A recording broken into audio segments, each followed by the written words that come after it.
Let's all go to the lobby. Let's all go to the lobby. Let's all go to the lobby to get ourselves a treat. Let's all go to the lobby to get ourselves a treat. Sammy!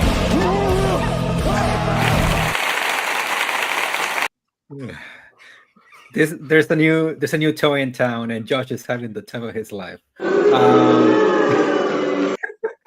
that one's been used a lot. This guy. Welcome back to Where loud, Heartbreak too. Feels Good. I am your host, Edgar Ortega, and joining me today is the kid mentioned earlier, Josh D. Woodbury. Hello, everyone. Our our production is about to be upped by 10. This will be a fun 10%. time. Yeah. And joining us again, as always, in his new home is Evan Harris. Glad to be back. Yeah, my new home. You know, Yeah, let's just dots Evan real quick. you can't find me. You have no idea where I'm at. So yeah, it's not always gonna look this blank. I'm gonna have more lights and shit. But yeah, I moved in yesterday. It's an exhausting process. Work was exhausting when I came back today.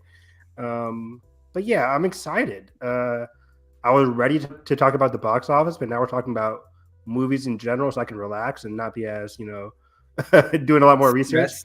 Stressed, exactly. So let's rock and roll. Let's talk about the month that was August, the end of the summer movie season, as we enter the fall movie season, as we enter the Oscar preseason, all that jazz. Exciting times ahead. Yeah. And before we jump in, I guess I can remind you guys we have a little giveaway. We're giving away a digital code of The Conjuring in 4K. So if you want to get that, you could just leave a comment in this video or on the social media post on Twitter, X, whatever you want to fucking call it. Just let us know what's your favorite set piece in the Conjuring universe. It doesn't have to be any of the main movies, but yeah, you can go ahead and participate in that. It's only US only, but yeah, excited to watch that this weekend, the new one, The Last Rites. Even when those movies are like not great, I'm always having the great time because of the Warrens. So who doesn't love Patrick Wilson? Me too. I don't remember much about the third one, but Yeah, I'm excited for it. Yeah. I don't have time to rewatch it. But you know, I'm excited. The second one has what? The second one has like a soft spot because I love that movie. Kind of like it's still a horror movie, but it's more of a romance than the first one. So. Yeah, it feels like a Mike Flanagan kind of Conjuring movie because of the romance and shit. But yeah, the third one had some fun vibe. I remember I liking the first act of the third one, but I forget how it ends. But you know, like Edgar said, the Warrens are always great, so can't go wrong too much with it. You never know, but I'm ready. Okay, so where do you guys want to start for August? Do we start with weapons? Just did the big one all the way. That or Freakier Friday? Freakier Weapons? Freakier Weapons. Same day, yeah. Did they come out the same day? That's crazy. Crazy. Let's talk weapons. Edgar, you've seen this shit like 5 times. So yeah. Was it 5? No, it's I've seen it 4 times now. First one was with Josh, my first viewing. Probably the best viewing out of the bunch, just because it was like, the first time it was very surprising seeing how everything unfolds. And also just like the element of surprise of getting to experience that third act unfold in real time was great. I would say that our audience was into the movie, but lackluster. Yeah, they were laughing, but it was just mainly me and Josh who were like loudly laughing. Yeah, going crazy during the third act. Which was fun. It was a little bit weird, but it was fun. I haven't laughed that hard in a movie in a bit. So yeah, I think that's one of my maybe I don't know if I would say biggest surprises with the movie, but just how fun the movie itself is.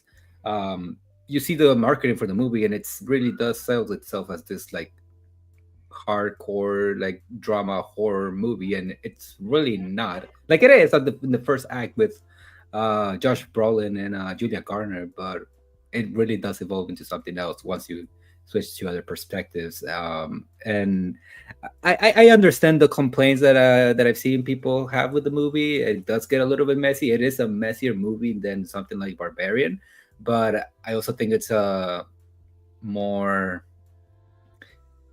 confident movie than Barbarian. I think Zach Cregger is having the time of his life with this movie. He's directing the fuck out of this movie, even if he doesn't he himself understand what he wants to say with the movie. But again, like I think it's great, and I cannot wait to see what he does for his third movie. I couldn't agree more. I think I'm with you where Barbarian might be the tighter movie. I felt myself towards like the end of the second act, if I can even describe it as a 3-act kind of movie. Whereas like the different perspectives were getting like, I think I enjoyed that perspective more than the other perspective. But overall, I think this is a more, like you said, confident movie than Barbarian. And I think I enjoyed myself way more than I did with Barbarian. Even though Barbarian is a soft spot in my heart, it's crazy as hell. One of my favorite movie theater experiences was Barbarian, and one of my favorite movie theater experiences was Weapons as well. I had a great crowd going crazy in that third act. I love the story structure. I did not expect this at all. I was not. I don't know if it just wasn't spoiled, but they did a very good job hiding at the point that, like, spoiler alert for Weapons, by the way, guys. Spoiler alert for all these movies that we talk about in the month of August. But I was not expecting the different perspectives going from Julia Garner's teacher character to Josh Brolin, and just getting that back to back, like getting Julia Garner then Josh Brolin. I was locked in. And then even some other ones like the homeless guy was very funny, and on air like very funny as well. Like this started off as kind of like an ominous, and it still is consistently tense. Not really ominous. This isn't like a Prisoners vibe. I went in thinking like we're gonna get like some crazy Prisoners-esque vibe, but it's not nearly as dreadful as Prisoners. It starts off kind of that way, but as you said, Edgar, it kind of veers into more entertainment, erratic, and like craziness, unpredictable craziness. And that's the best thing about this movie. It's very suspenseful, unpredictable, crazy. It goes out there, and I kind of loved it. The lore is kind of weird. It's kind of like the weird horror lore that I just loved exploring throughout the movies, understanding like the kinds of consequences in the actions of like all this weird like mysticism that was surprisingly in this movie, that I really loved exploring. And the performances were consistently great. I think all the stories added up very well by the end as well. What's her name? Amy Madigan. Did I get that right? Yeah.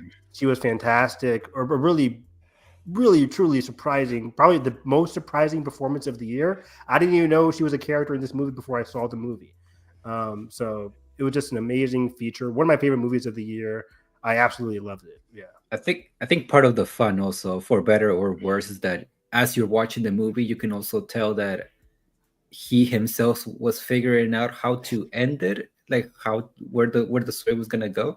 Again, it's gonna work better for some people than for others. I mean, my theater was hooting and hollering at the third act. Like that chase scene at the end was just pure like horror comedy in the best of ways. It's brutal, it's insane, and surprisingly emotional. The stuff with the kid was just like cheer-worthy. I was losing my mind. I was loving it. So again, I've only seen this one time, unfortunately. I was busy in August with buying the new home. I really wanted to see it again, but I'm tired now. But I can't wait to buy this at home and watch it on repeat, because I bet there's a lot of stuff that I missed and want to see on a second viewing. I'm probably lesser on it than you guys are. I definitely still enjoy it. I think it's really solid. I think Kreider's direction is this highlight here. I think the way I said this in Barbarian, but also like here, like the way he strings together the set pieces is really impressive, and the way they're trying to like cohesively weave together, really strong, really good. I just think there's like on my second rewatch, I was like, after the highs of the segments with Austin Abrams and Alden Ehrenreich. Those two segments back to back, and are just like I think the highlight of this movie. They're the best part. They're so energetic, really fun, really funny. Those two actors are just fucking doing great work. And I think that's where the mystery of the story really has its peak. Then I think the something that weakens the movie for me is like I understand why they did it, but having the Alex segment like be the last and just losing all that momentum that was building Oh just to wow. focus with him really slows it down for me. And like I don't know, I'm kind of bored until the last bit. Like I understand why we need to see it, but I think it kind of explains itself way too much. And Amy Madigan's great. I don't understand the Oscar hype. I just think she's really solid. Maybe it's just because like people were so surprised by that character, is why she's getting so much hype. But I don't understand it. But we'll see. Yeah, I understand it. I mean, like, when you get like a character becoming very unrecognizable on top of a very chilling, kind of gruesome performance, I kind of understand that. Like, as a horror lover, I understand it. And, it's not as like bombastic as like Toni Collette in Hereditary, nothing like that. But it's like it's a fun performance, but I don't think it's like one of the best of the year, like a lot of people were saying. No, I mean, supporting actresses are hard to come by in terms of like loving this year so far. So I can see it. That's fair. It's not a lot I can off the top of my head or anything. But going off of your point, though, I actually completely disagree with the kid part. That's what really? Like. For me, the movie, I think Josh Brolin and Julia Garner were like very, very high. Alden Ehrenreich was. I didn't love Alden Ehrenreich's stuff as much as other people, even though I did have fun with it. But then I liked the Austin Abrams character. It kind of dips though when we go to the principal. What's his name? Right, I forgot that's in between. Yeah, Benedict Wong. That's yeah. Kind of dips a little bit, even though like the scene with him and his husband was comedy, great. I think each perspective had to handle a certain tone. I think the structure just kind of like works actively against this movie for me. I think if it wasn't so like back and forth, like we're repetitive. It wasn't as repetitive. Yeah, if it was more like progressive. What's the word? Progressive or like not chronological, because there's ways to make it not a linear structure that would be way more interesting than this. But I just think it like resets way too much. I definitely felt that towards like the second half. I'm like, okay, we're seeing the same things over and over. But for me, again, the kid stuff, that's where I kind of like leaned in my seat because I was waiting for that. I was waiting for that. I think I don't know. I just think it loses all the energy from like the middle half, like the middle bit in the movie. For me, I love when the movie's like, I was like, okay, I understand the lore here, but I kind of like the movie for me was like missing something. Was missing that like emotional beat. I think the kid who, and again, I went in thinking like everybody disappeared. I didn't know that one kid was still good. I was like, oh shit, one kid's still here. So instantly I'm like, what's the deal with him? Is he like, so like the whole movie I'm waiting for title card for that kid to show up. I was waiting for that. I think maybe this is it. Like I think this works better as a horror comedy than just a plain like mystery supernatural horror. Possibly. I mean, I think it works all the above. I think it checks all those boxes for me. And again, the kid stuff worked for me because the scene with him trying to like connect with his parents again, having to feed his parents and his friend, I was like, oh my god! Like I felt very bad. Like it got the perfect amount of like an emotional pull for me. So when they embraced at the end of the movie, I really felt that. It really connected with me. I do find it interesting because I do agree with your point, Josh, that when I watched this for the first time, I did think that the movie kind of like hold the audience's hand a little bit too much, which was funny because then afterwards you go on social media, you not only do you see other people's reaction, but then you see Zach Kreger's like own take on his own movie about like, oh yeah, this is about nothing, and I'm like, is it about nothing? I think it's like I don't know if it's about nothing, but I just don't think it explores what it could be about enough.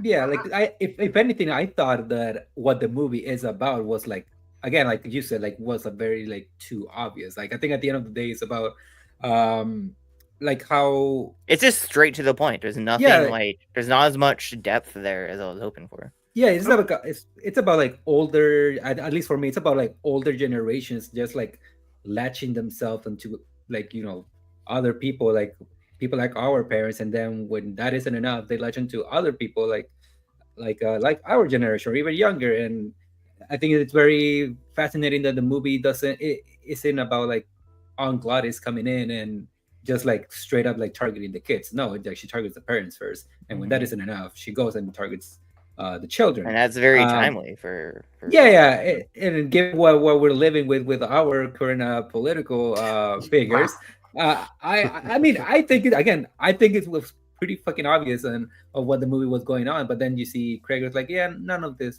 Yeah, I mean, I didn't mean anything by any of this. Like, to be fair, I didn't walk out of this movie thinking that deeply about any of what you just said. I mean, that's the thing. Like, it doesn't I guess it doesn't want you to dig deeper into it. I mean, and I didn't mind it. Like, I had the same feeling watching like Barbarian. I didn't walk out of Barbarian being like, oh, that was about X, Y, and Z. It's like I had fun, and I walked out, and I never. Yeah, I don't think it needs to be like I just was hoping for like this subject matter and for this like, oh, it's a horror Magnolia. Okay, let's like he coined that like that he said that that's how he promoted it. Like I was hoping for something a bit deeper. Is that like the Russo saying Civil War was based on Seven?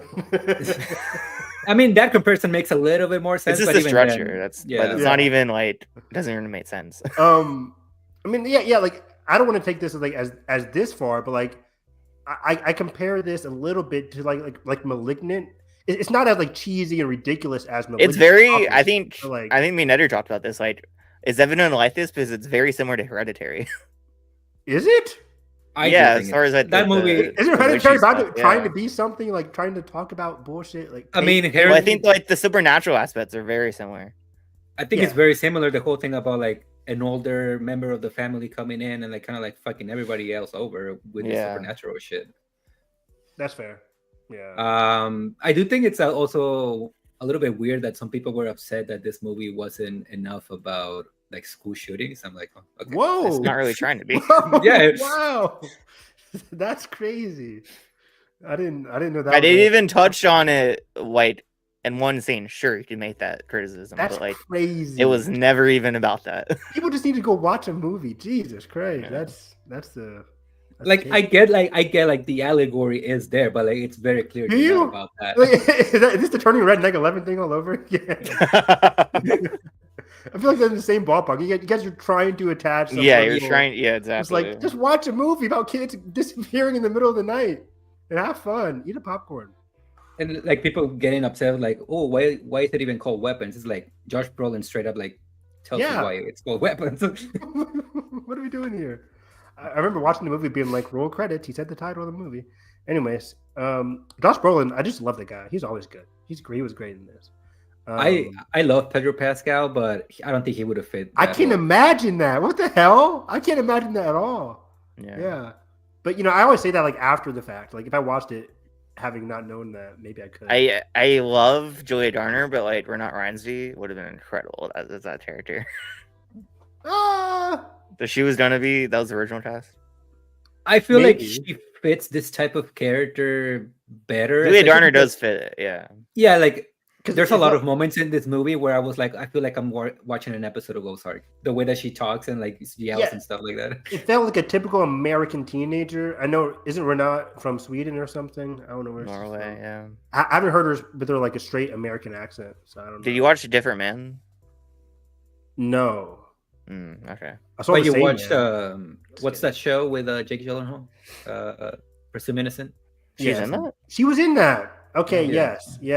I guess I have heard her American voice, but she was like in flashbacks a lot, so I didn't get a lot of her. Yeah. Edgar's favorite show of the decade. It is the best show that year. Yeah. Rachel Brosnahan in season 2 is like I'm in now. That's crazy. That's awesome. Do you think they're gonna try to connect it in any way, or just anthology? There'll probably be like a news clip on the TV about it, Same that ending. Pete, I need to watch it. Pete, how many episodes? 8, 10. I don't remember. 8, 10. Yeah. It's kind of like it had like a similar vibe. Fuck you, Josh, for asking how many episodes it is. You watch, we rewatched The Bear like 5,000 times. Go watch some TV. I was just curious. That's not like a detractor. I was just I curious. know. I'm just Okay, let me try to sell him the show. It kind of had like a similar vibe to Sharp Objects. Oh, hell yeah. Does okay. it? Man, people don't talk about Sharp Objects. Sharp Objects was like a dreadful. That's one of the best limited series we've ever gotten. I mean, it gets pretty dreadful at the end, Evan. Yeah. It does. Sharp Objects was peak. That Amy Adams' best performance, maybe. Rest in peace. Her last good performance. I mean, we'll see in Star Wars. What was that? 2017. 18, 17, yeah. If anything, that's an indicator of the quality of that script. You guys are hoeing my man Sean Levy. He's going to make a masterpiece. Watch out. Okay, no, probably hey, he locks in for Stranger Things and nothing else. Yeah. Does he direct Stranger Things or did he produce it? Oh, he directed some of the best episodes. He did? Okay. He directs the best episodes of each season. Yeah. Does he? Running Up the Hill one. That was him? Yeah. Yep. He has sauce? Yeah. Wow. Okay. Only there. Only on Netflix. Funny enough. Cool. Wow. Okay. I did not know that. I don't really look at like who directed which Stranger Things. I mean, Real Steel was great. That's a fun movie. Love that. I put that shit on repeat when I was a kid. Yeah. And like Cheaper by the Dozen, great time. Peak. I love it. But, I like the Night at the this Museum era of movie. Sean Levy, no. I cried at Night at the Museum 3. Those movies are great, man. Those are fun. Because like Robin Williams, man. Yeah. Is that the one with Amy Adams, the third one? It is. Oh yeah, she's like, who is she? Amelia Earhart? Is that her? Yeah. Huh. How did I know that? Anyway. Oh, I just that's a reunion. Oh wow, I guess you're right. Yeah, what a pool. What a pool. But you know, I am more excited for that than Mandalorian. Yeah, same. I mean, I think everyone is. Yeah. That movie's not real. That movie's not real. At least we get Supergirl next year. Anyways, Freakier Friday. Let's talk about that. Shocked how good that movie is. I had fun.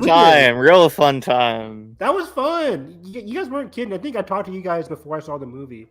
I think Josh said this was his favorite movie of the year. I'm kidding. Yeah. But honestly, not far from it. It's number 2. Fuck you. 28 years later. Fuck you, Sinners has nothing on this shit. Exactly. Ryan Coogler couldn't direct this movie. Anyways, I had a lot of fun with this. You know, I rewatched the first Freaky Friday the day before I saw this movie. Yep. And I'm like, man, it's good. He doesn't make movies like that anymore. They don't. Like, I didn't remember how awkward it was. Why am I like 29 years old now? Like, really awkward at certain scenes. I'm like, why is Lindsay Lohan being such a like mean person to her mom? And you're like, it was so funny watching these like decoms having a totally different perspective than when I was a kid watching this movie. Because when I was a kid, I'm like, Jamie Lee Curtis's mom character is like the worst mom ever. Then I'm watching this now, and I'm like, oh, she's a normal mom. She's kind of reasonable. Who just found love. And actually, she was being very generous with, you know, her character with her daughter. But yeah, so it was just very funny watching a decom. But anyways, what I liked about this movie is that like they take the similar premise, it maintains a similar tone and that feeling of the first movie while adding a lot of fun perspectives and characters while not being overtly messy. It is, and it still like has that classic Disney outrageous vibe where it gets like too crazy and kooky, but it's still like it works for me. I still having fun with it because it just is the kind of like the tone of this franchise, or I guess duology. And I was worried that this time around, instead of just getting Jamie Lee and Lindsay Lohan, we get 4 characters switching bodies. And I was worried initially that I was going to be too lost in the shuffle of like who's in whose body. But I think the actors were a bit lost at points. Yeah, it flowed through me like towards the end of the first act. I was a little bit muddled towards the beginning, but then once I vibed with like their objectives and how messy it got, I kind of was really into it. And shout out to my guy, Manny Jacinto, who brought a lot of heart to this movie as well, because it got real too. Where again, spoilers a little bit for Freakier Friday. I really recommend people watching this movie. But like at the dinner scene, I was kind of with him too. I'm like, what's going on? Are you guys really trying to separate me and Lindsay Lohan, whatever? Like it got real and it got really like that familial, heartwarming, tender vibe. I really connected with it. And this whole like found family vibe with the two sisters as well, or soon to be stepsisters, whatever. Sisters-in-law. I don't know how it works. But it really worked for me. I think everybody had some great comedic timing. Chemistry was off the charts. I really liked it. It was just all around very heartwarming and fun. I had a great time. The interesting thing about this is that I think overall really good. Definitely like way better than I ever thought it would be. But for the first like 15-20 minutes, I was loving this movie. Like before they do the switch, like I just did just watch a whole movie of this family's dynamic and these characters and these actors. Like I think it was really strong for the first 15 minutes, and like before we did the supernatural stuff. I think if that was the movie, it probably would have been a lot stronger for me. Best picture, yeah. Exactly. But like I think once the switch does happen, it does lose itself for like a few minutes. But then it brings itself around towards the middle, and like it's a good time. It's a really fun time. By the way, sorry to interrupt, Edgar. When I was rewatching the first movie, the husband or Lindsay Lohan's boyfriend, or like Chad, wannabe boyfriend. Chad, what the fuck? This was in that movie? What the fuck Right? are you watching? Holy shit! Like this is disgusting. Like, why is he going after her mom? And like, at first, they bring it back. They brought it back. I'm like, no way. Like when I watched it, I'm like, okay, that was very dated and weird. I didn't really like that. Then they brought it back. I'm like, this is crazy. Like, what are they doing again? It was crazy. It was weird. Hey, you gotta leave the Aaron Taylor Johnsons of the world alone. I was lost. I was like, I guess the Disney people, they loved that part of the first movie, I guess, but. Nostalgia, baby. Because they talked about it when in the first act, they were like, "Remember your boyfriend had a thing for your mom," or something like that. Like they brought it up as a little joke. I was like, "Okay, that's funny." But then they made it, and then they brought him back again as the main character. I was like, "Okay, we're doing that again." But yeah. It's because like the people our age who go crazy for this movie really loved him. I guess I'm like, he was my least favorite part of the first movie. I did not like that storyline. I think what makes it weird in the first one is that it's very clear that he's fallen in love with Lindsay Lohan's character, but in Jamie Lee Curtis's body. But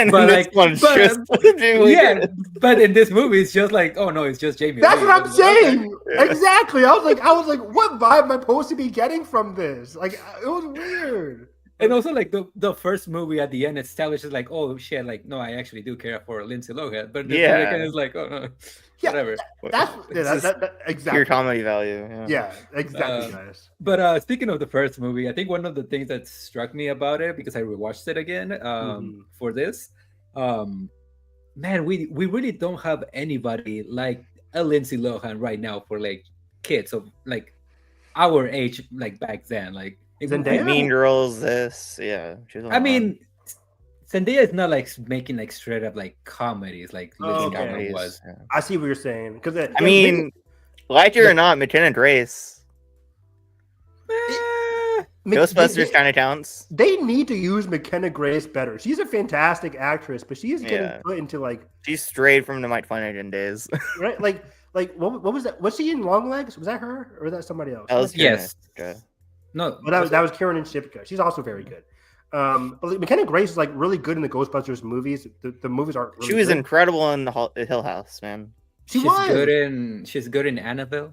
Yeah, they need to use her. But like Lindsay Lohan was on the streak. Like, I remember those days. Like Herbie, she was an Herbie, yeah. Remember that shit, man? Like Parent Trap, masterpiece. Like straight up, 5 out of 5. I love that movie. That was my jam. Like.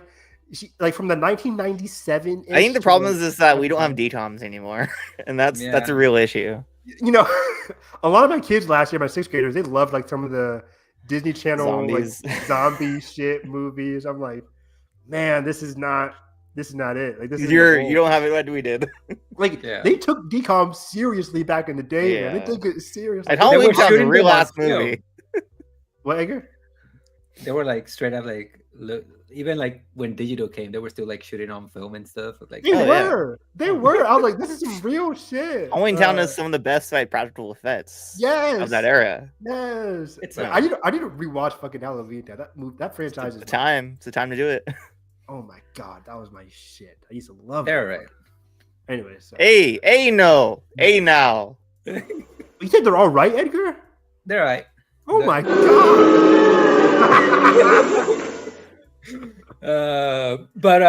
Where was I? Bad take right there. Good take. You're talking about Chad, I think. I don't know. No, but again, Freakier Friday, really good movie. I think part of the problem with the Switch, which I thought it was funny, was I understand it because of marketing and because you do want to sell this movie to a wider audience, that you want to focus on Lindsay Lohan and Jamie Lee Curtis. But it is almost comical just how much they push to the side the younger two girls. I don't think it's that much. Ah, But they are pushed a little bit, but like they do get a big chunk. I think they get a good arc. I Yeah. think I like the British girls arc there. Where like Julia Butters, like I think is one of our rising talents. Right? which one was Yeah, she? but, like- Was she the daughter? Yeah, she's Winslet. Oh wait, that was her. That was Julia Butters. From Fillman's, from Once Upon a Time in Hollywood. I am terrible at spotting like growing People? actors and actors. That happened to me recently. I'm like, that was. Oh yeah, I watched. We'll get to it. Caught Stealing. And I was like, I had no clue who those two guys. Really? Yeah. I had zero Wow. clue. I'm terrible. You didn't know Bad Bunny? Man, a wood will like I knew that mess your one. brain up, huh? I knew that one. But yeah, we'll get to it because that's probably my favorite movie of the month, Next Weapons. But yeah, Freakier Friday, very fun movie. I'm so glad this wasn't on. Yeah. Oh yeah, I like was about to say that. Yeah. yeah. It's funny that this and Lilo and Stitch were gonna go straight to Disney Plus, and in hindsight, Ah, like Yeah. this movie is like a 200, right, or something like that, or like 150. Really. I think 150. And like I was surprised at how good the direction was too. Like there's some sauce there. yeah, It doesn't I forget look terrible. It looks pretty decent. No, yeah, I Yeah, forget who that's directed great. this, but good stuff. Good I think there's she's done something. stuff. Was it Steven Spielberg? Let's see. It It was Alfred Hitchcock. Gotcha. Okay. Back from the She grave. did High Note and Late Night. I don't know what that is. Late Night, yeah, that was the one. I haven't seen those, but I've heard they're good. Late night. What does that sound familiar? What's late It's night? with Minnie Kaling, Emma Thompson, who's like the late night host. Oh, did I see that? I did not. I've heard it was good though. I did not. Or it was decent. I heard it was decent. Let's continue. what else? I didn't. Did you watch guys see that the High many- Note? The High Note. That's the Dakota Johnson movie. That I from feel like I 2020. saw it, but I forgot. Dakota if I did. Johnson. She had a new movie out. What the fuck? Oh, shit, where is it? It's from the What same is- dude right there as Freakier Friday. Tracy Ellis Ross is in it. Oh, the High Note. Yes, I did see that. Wasn't good. Oh, okay. It was okay. Like it's exactly what you expect. It's just okay. She was hot. She was great. She's always is. That's your take. Yes, and Tracy Ellis Ross is beautiful too. Yeah, it was fine. It was okay. I thought you meant something like that came out this year. I was like, what the fuck? I don't remember that. No. Anyways, so yeah, Weapons was really good. I think a Weapons 4.5, 4. I don't know. I forget my rating. I think Weapons is a better movie, but I think I had Here we go. a consistently better time at Freakier Friday. That's wild. That's freaky. Oh, shout out to the actress that plays the pop star in this movie. She's good whenever I see her pop up in stuff. What else has she been in? The fuck? She is in that TV show on Netflix. What's it called? It's like a rom-com show. Somehow I turned pretty. Yeah, no. That's Never Have I Ever? yeah. It's a You good show. watched that? You The watched first that? season was good. I never watched the rest, but Who That's put a gun some to your weird head? shit. Oh, that's a choice. Hey, bored Even with it. turning red. Okay. It was like okay, 15 Mister. Did you watch K-pop Demon Hunters in theaters? I did not, motherfucker. Nathan did. Nathan did. Five like times. 5 times. Yeah, he loves that shit. I'm surprised he likes it more than you, honestly. I'm surprised too. I mean, granted, K-pop is my shit, but I've seen it twice, and it's a good movie. Breaking news: Evan listens to K-pop. No, I don't. I hear it every single day because of Jalen. Yeah. Anyways, Weapons 4.5. This was great. Let's talk about a very great movie that came out in August. Highest to Lowest. Ooh. Ooh, okay. you saw this? Interesting. They What? played this in Ohio. They played it. I tweeted out. I was like, "Oh man!" It was like surprisingly like decent release, just not in AMC's. It was a very decent release. Like I know, granted, Ohio. Those are 2 weeks too. It was 2 weeks, and like I went to I have like a lot of theaters that I could have gone to see this, but I went to one theater. I didn't check Fandango, and it was sold out. I was like, It was sold out at ours "Damn!" too. Yeah, and it was a random like fucking dingy ass theater. They fucked up big time. Not giving this movie a wide release. This movie would have made bank. Dude, Edgar, 1,000%. I'm watching. So it's This would have been the dad movie of the year. I agree, dude. Like, I'd fucked F1. It would have been this. Oh, what is with you and F1, man? No, I'm just saying, like F1. F1 made has money, its but like, strengths. come on, you can't deny that though. Okay, this movie would have not made almost $700 million. It's been that much. Yeah, like it's mostly a kid internationally. It's at like 630. Like it What's just it domestic? I don't know. Let me see. I can. Like While you 200. guys talk about this shit. Let me see. Come on, box office guy. But yeah, highest to lowest. Let's talk about that. Very strange movie, but it fucking works. Okay, I need to talk about this shit. So I had a fantastic time by the end with this movie, but when it was starting, I was. Are we all on the same page here? Like, I think that's a general consensus. Yeah, the first act is very wobbly. I was watching this and I'm like, why are there like two cuts here? Like, the score is like overbearing. The score is overbearing. So, but then it comes back into like the last half. The score is incredible in the last half. Oh, 1,000%. Yeah. Like, so I'm watching this the first act. I'm like, okay, some of the performances are great, but the direction of these performances, and some of the writing, is like, what are we doing here? And it's like I was like, is this just Spike Lee-ism? But then like the whole like kidnapping spoilers, the whole kidnapping thing just happens out of nowhere. There's no build up. There's no tension. There's no tension in like in the first act, which is crazy because the last half is so tense. It's so good. Such a different fucking movie. Like the first act, like this shit is happening, and I'm watching it. I'm like, I'm engrossed because it's fucking Denzel. Of course I am. Yeah. But like, and Jeffrey Wright. Peak chemistry. I love them in this movie. But like, I'm watching this. The insurance bit. Oh yeah, beautiful. I'm watching this, and I'm like, am I supposed to feel something? Because like it was giving like TV movie vibes. I'm like, oh, I don't know what's going on here. But then like 30 minutes in, hits you in the back of the head. I'm like, okay, and like some people are saying that's purposeful. I don't know if it's like it has to be. Like I don't know. I don't know. I think it could just be a messy thing, but like it does work that way. It's weird because it felt so melodramatic.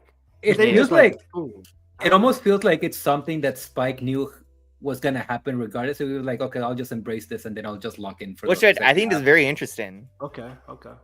It's like some meta-ness in there, like of him just being like he has these notions of him being a watch filmmaker and like let's just commit to I've lost it. Then like what's fucking surprising people with in the back half and I know I'm still here. I think I was just lost there. But as both of you guys have said, I think the second act is phenomenal. Like the whole like once we get to the first subway chase is where oh my gosh, great. And I like the movie. Contender for scene of the year. Or I agree. Top 5 so far, at least. You know, I think of course of like the Sinners scene, but like everything about Sinners. But like 28 years later, like the chase. It's a contender though. The chase in the water. It's in the conversation. I love that shit. But yeah, like the chase in the water for 20 years later, and then this subway, the entire subway sequence was fantastic. But yeah, so like but the more the movie delves into Denzel's morality was very fascinating to me. I think that's when the movie locks in for me. When the whole thing about like, should I pay the money or Yes. not? Yes, and that's early on. So that's like what 20, 30 minutes into the movie. So Yeah, it's like just 40, like yeah. maybe 40, yeah. But like I was kind of baffled early on, but the movie really clicks in. I was immensely entertained. I was Then like enthralled. fucking ASAP Rocky comes in and like he's killing it, man. He's killing it, and he adds like this enigmatic yet like intense kind of like vibe to the movie where he's like, it's not. I don't want to use the word goofy, but like he is his character. Like his character just fits. He kind of reminds me, and not that I'm saying that the character is this, but it kind of reminds me of those type of archetype characters of like charismatic serial killer. Again, he's not a serial killer in this, but it kind of had like a similar vibe of like, this guy is very clearly not a great person, but also like you kind of get him, like you know what he's doing. Mm-hmm. Yeah, you kind of sympathize with him without like fully embracing him, if that makes sense. Yeah, I'm not And I going to think- the and I- courthouse for and I- that. Yeah, And I think that's also the interesting part about Denzel's character is that once he like goes to the apartment and sees his situation and he starts like talking to him on the booth, it's like That obviously he sequence doesn't. again, another contender. Another great scene. that shit And was the baller, back and dog. forth, So the good. dialogue. It's so good. My theater was losing it because like I went to a theater and it was like very crowded. Like this one was also nearly sold out, and my theater was like, oh, like those were some bars. I was like, okay, this is some Denzel shit right here. I loved it. Like no other actor could have like. That's like Oscar Done clip that. right there. Mhm. I agree, man. I agree. And again, the acting might have been like weird at the beginning, but like over time, I don't know. I think Denzel is consistently incredible. True, yeah. Like settling into his character and his motivations and his kind of like nature, like really clicks in at the end of the movie where he's like riffing with the guy. It was phenomenal stuff there, and just like the chase scene with him and Yeah, the second at chase night- scene is just at as night, really good. Like it was just so impactful, and I was so intrigued by. It felt like a better version of like Empire. If anybody ever watched that with Terrence Howard back in the day. But it felt like that, where like you had this big music mogul who was very flawed as well, yet very caring for his family. So it kind of had like a schism in there within his personality. Because he does deeply care about his family, but also is a very selfish character as well. And I found that morality very interesting to watch over time. And yeah, I was very engrossed throughout the second and third acts of this movie. It's very strong, very entertaining, very fun, very heartwarming by the end too. I think for me, it does have a slight problem where it's like, I don't think it knew where to end exactly. It didn't end perfectly for me. That's fair. Yeah, I think the performance was like a bit too long. Yeah, it kept going. I'm like, okay, you could have ended there. Oh, okay, you could have ended there. Oh, okay, you could have ended there. But like, I get it for the movie and where it was trying to say by the end. Mhm. I went along. I don't think for the any of ride. us have seen the original High to Low, right? I did really good. Oh, you've seen it? Oh, No, okay. I'm kidding. I'm totally kidding. God, Evan.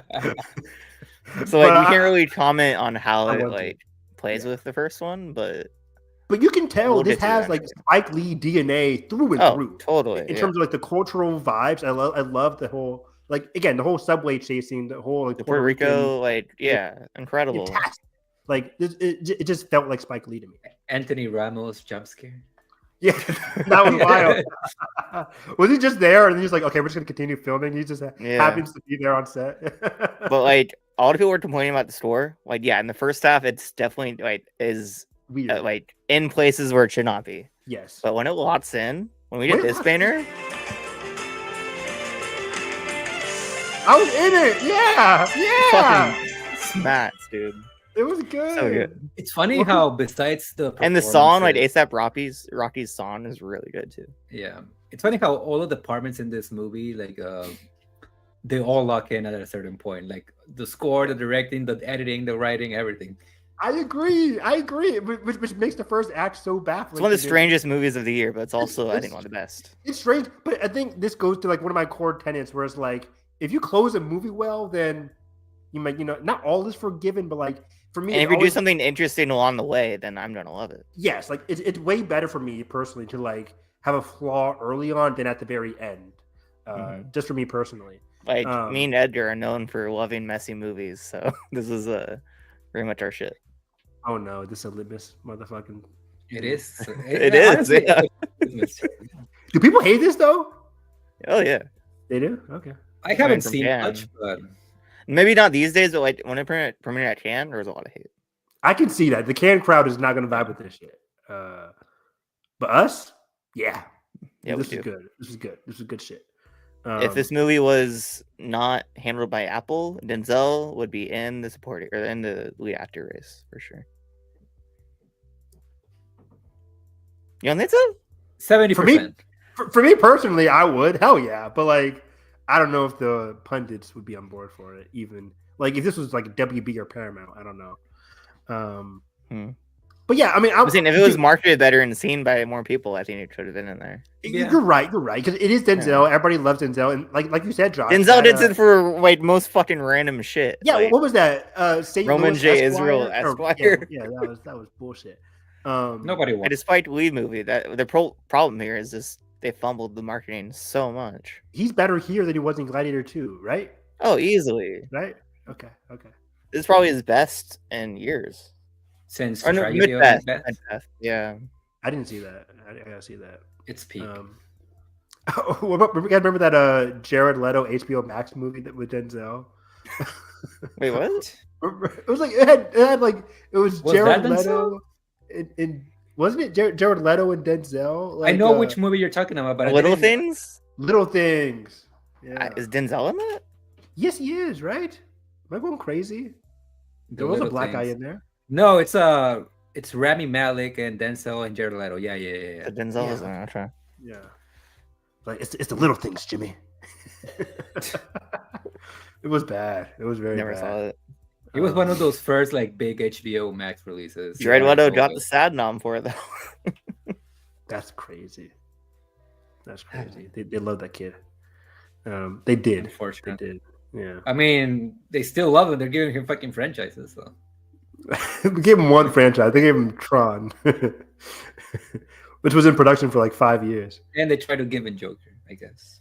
Okay, yeah, that was Zach. That was 10 years ago. It felt recently because like that movie kept being like Yeah. Snyder cut, whatever. So yeah, highest lowest was really. Watch this movie. I think it comes out Friday. I think on streaming. Yeah, I told my dad right afterwards. I was like, Dad, I think you'll like this movie. This and F1 are gonna be big on Apple. Mm-hmm. I agree. I concur. What else you guys got for me? I didn't see that much again. Did you see Nobody 2? Oof. So Oof, yeah. Oof.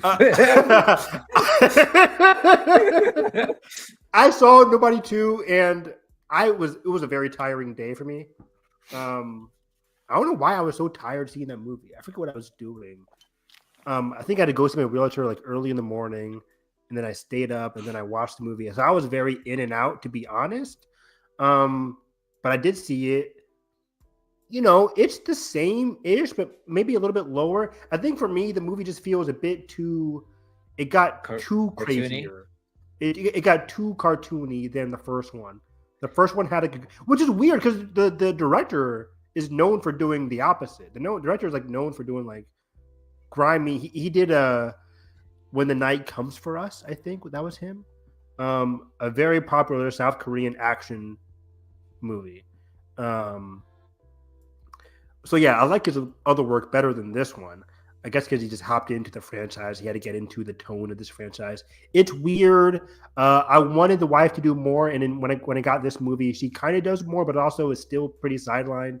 The family dynamic is still fun-ish, but the villain is very bad and forgettable. I forget who was the main Sharon villain. Stone. Sharon Stone wasn't great in my opinion.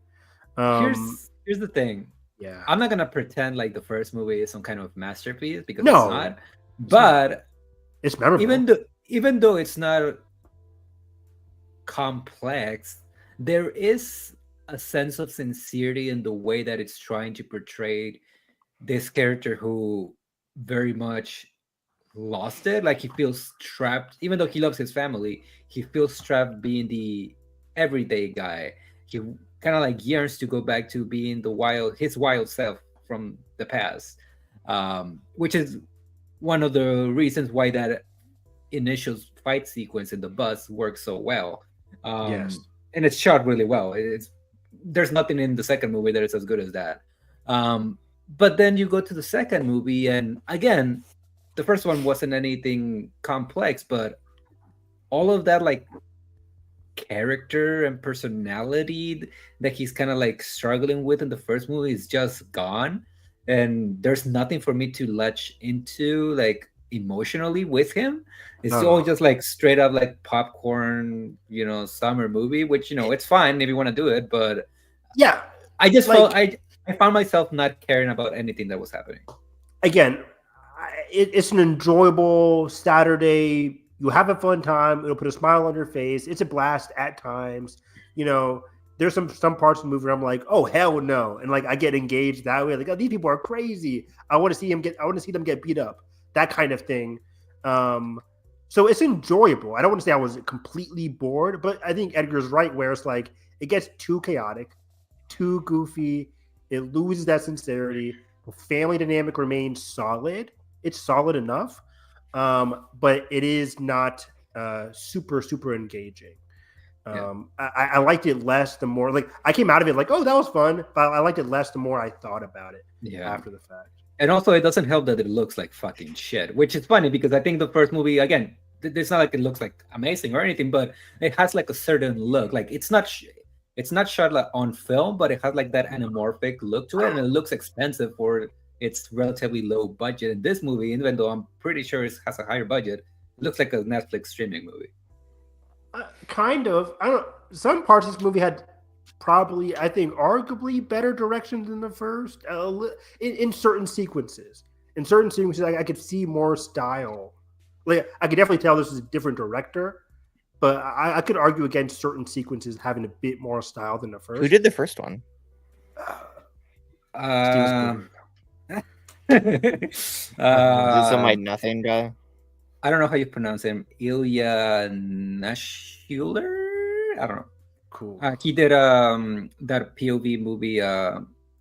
What's it called? Something Henry. Right. Hardcore Henry. I hated Hardcore Henry. And he did Heads of State. Heaven, your favorite. He's doing Roadouts too. That's good. Which, like, come on, Dud Wyman is the reason why that movie was entertaining. But yeah, the director of this movie, Timo, I forget. I'm not gonna butcher his last name, but he did like The Night Comes for Us. He did a lot of movies you liked. Yeah, The Night Comes for Us was freaking fantastic. Headshot was great. Like he did some great South Korean movies that I loved. Or not again, I said South Korean. I meant Indonesian movies. Sorry. And he's doing The Beekeeper 2, which I like The Beekeeper. But it's also him going into a franchise. And I'm like, ooh, we'll see how that goes. But yeah, again, this one had certain directing that I liked. Other times, I do agree with Edgar. It didn't look as good. So a bit inconsistent that way. But 3 stars, enjoyable. I could lower it the more I think about it. It's a very simple movie. It's very simple. You'll have a fun time if you catch this on streaming. You won't be too bored. Because it's Bob Odenkirk. He always has like that air around him that makes it watchable. So yeah, that was Nobody at 2. Weapons, nobody. Did we already talk about Bad Guys? I think we did, right? I think we did last time, but you can touch on it again if you want. I like Bad Guys 2 a lot. Very, very fun. I love this franchise. I would watch 10 Bad Guys movies. They're just so much fun.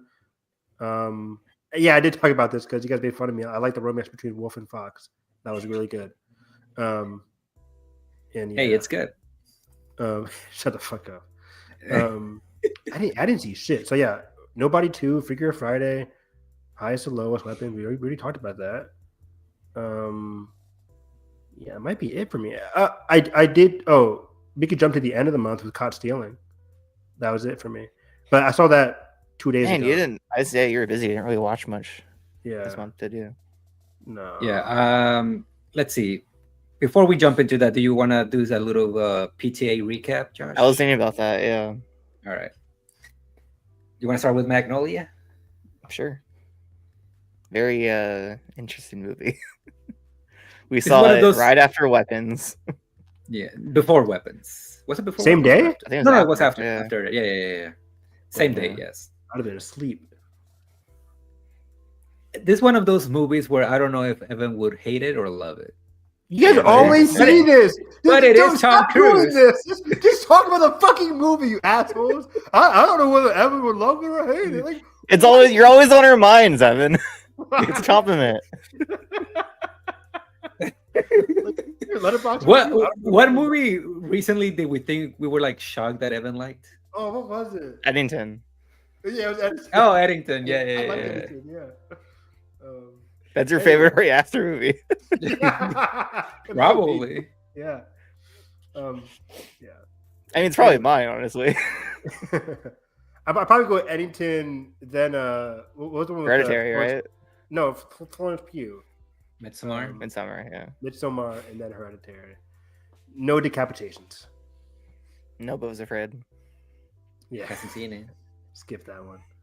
That you would hate it. So talk about fucking Magnolia, you guys. It's your Messy guy cinema, baby. who's acting his fucking ass off. That's what I it love is. that. I love that. I love me some TC. One of his better performances, that's for sure. Maybe his What's best. that supposed to mean? That's for sure.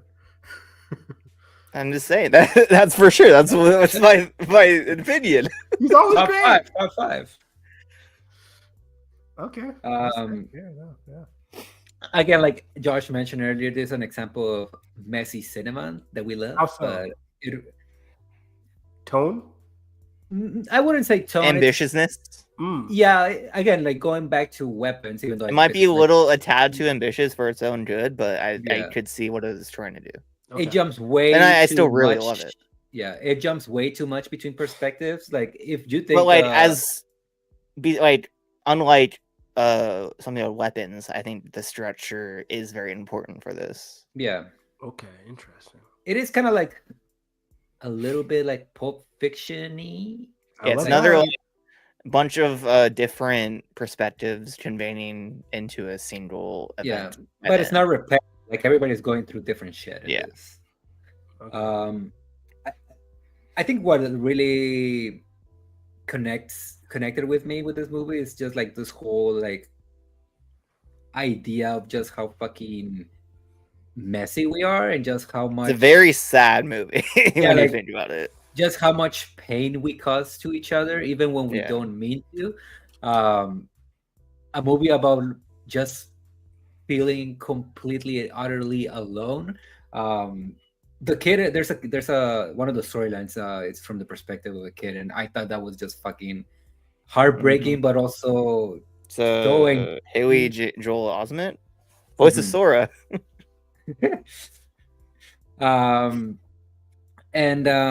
What I was the name of Wait, is it him? It's not him. Never mind. this guy? Looks like Uh, It's not Haley Joel Osment. it's Jeremy Blackman, but he does look like Haley Joel Osment.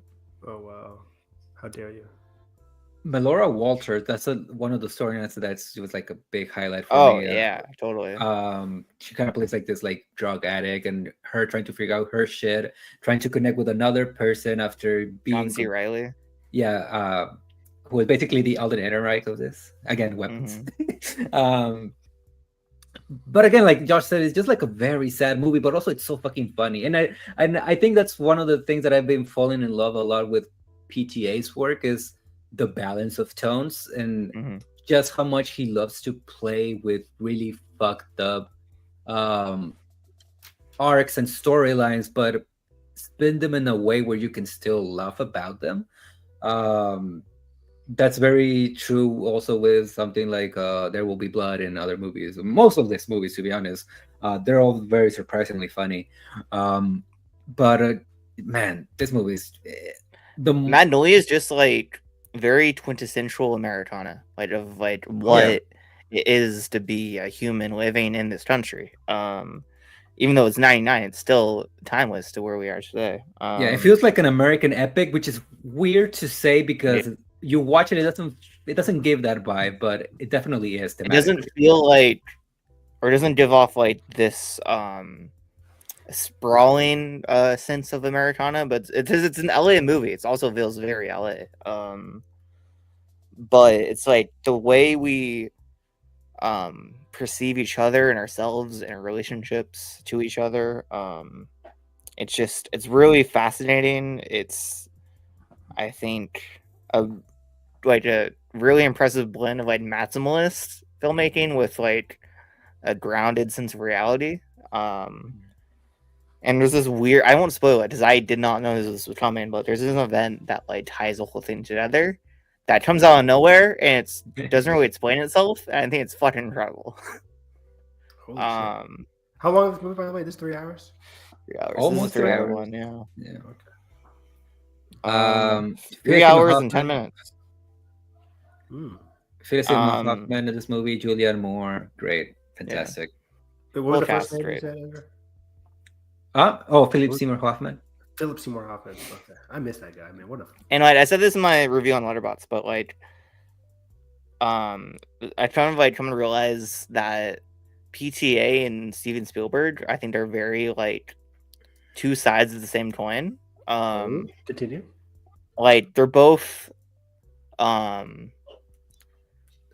like they're both American directors, yes. They're both like singular talents in the way they direct, and there's no one else doing it like them, I think. Or Spielberg was like that. I mean, he still is like he was the guy in 80s to 90s, whereas PTA is the guy from 2000 to where we are now. 2000s, yeah. And there's like no one who has a similar eye to them.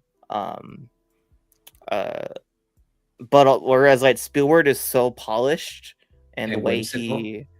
and whimsical and sentimental, and the way he directs and the way he stages sequences, I think PTA kind of accepts the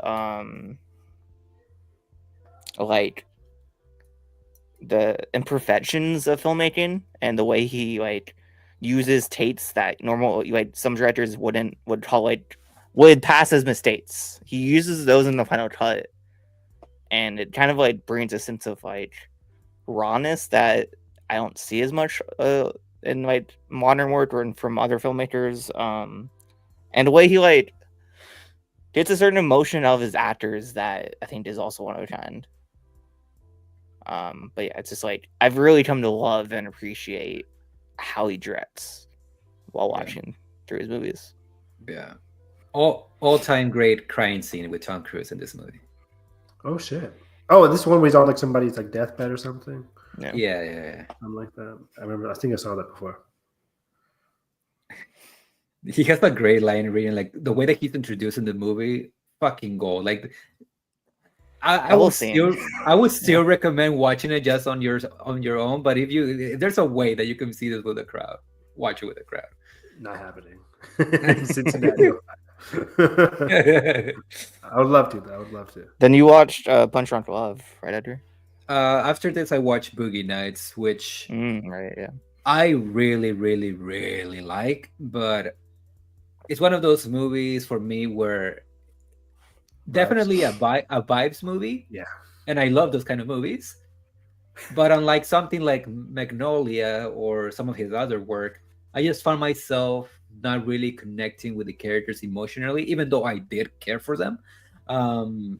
Maybe it was due. Maybe this is due because of again like the whole just like pure bias of it all.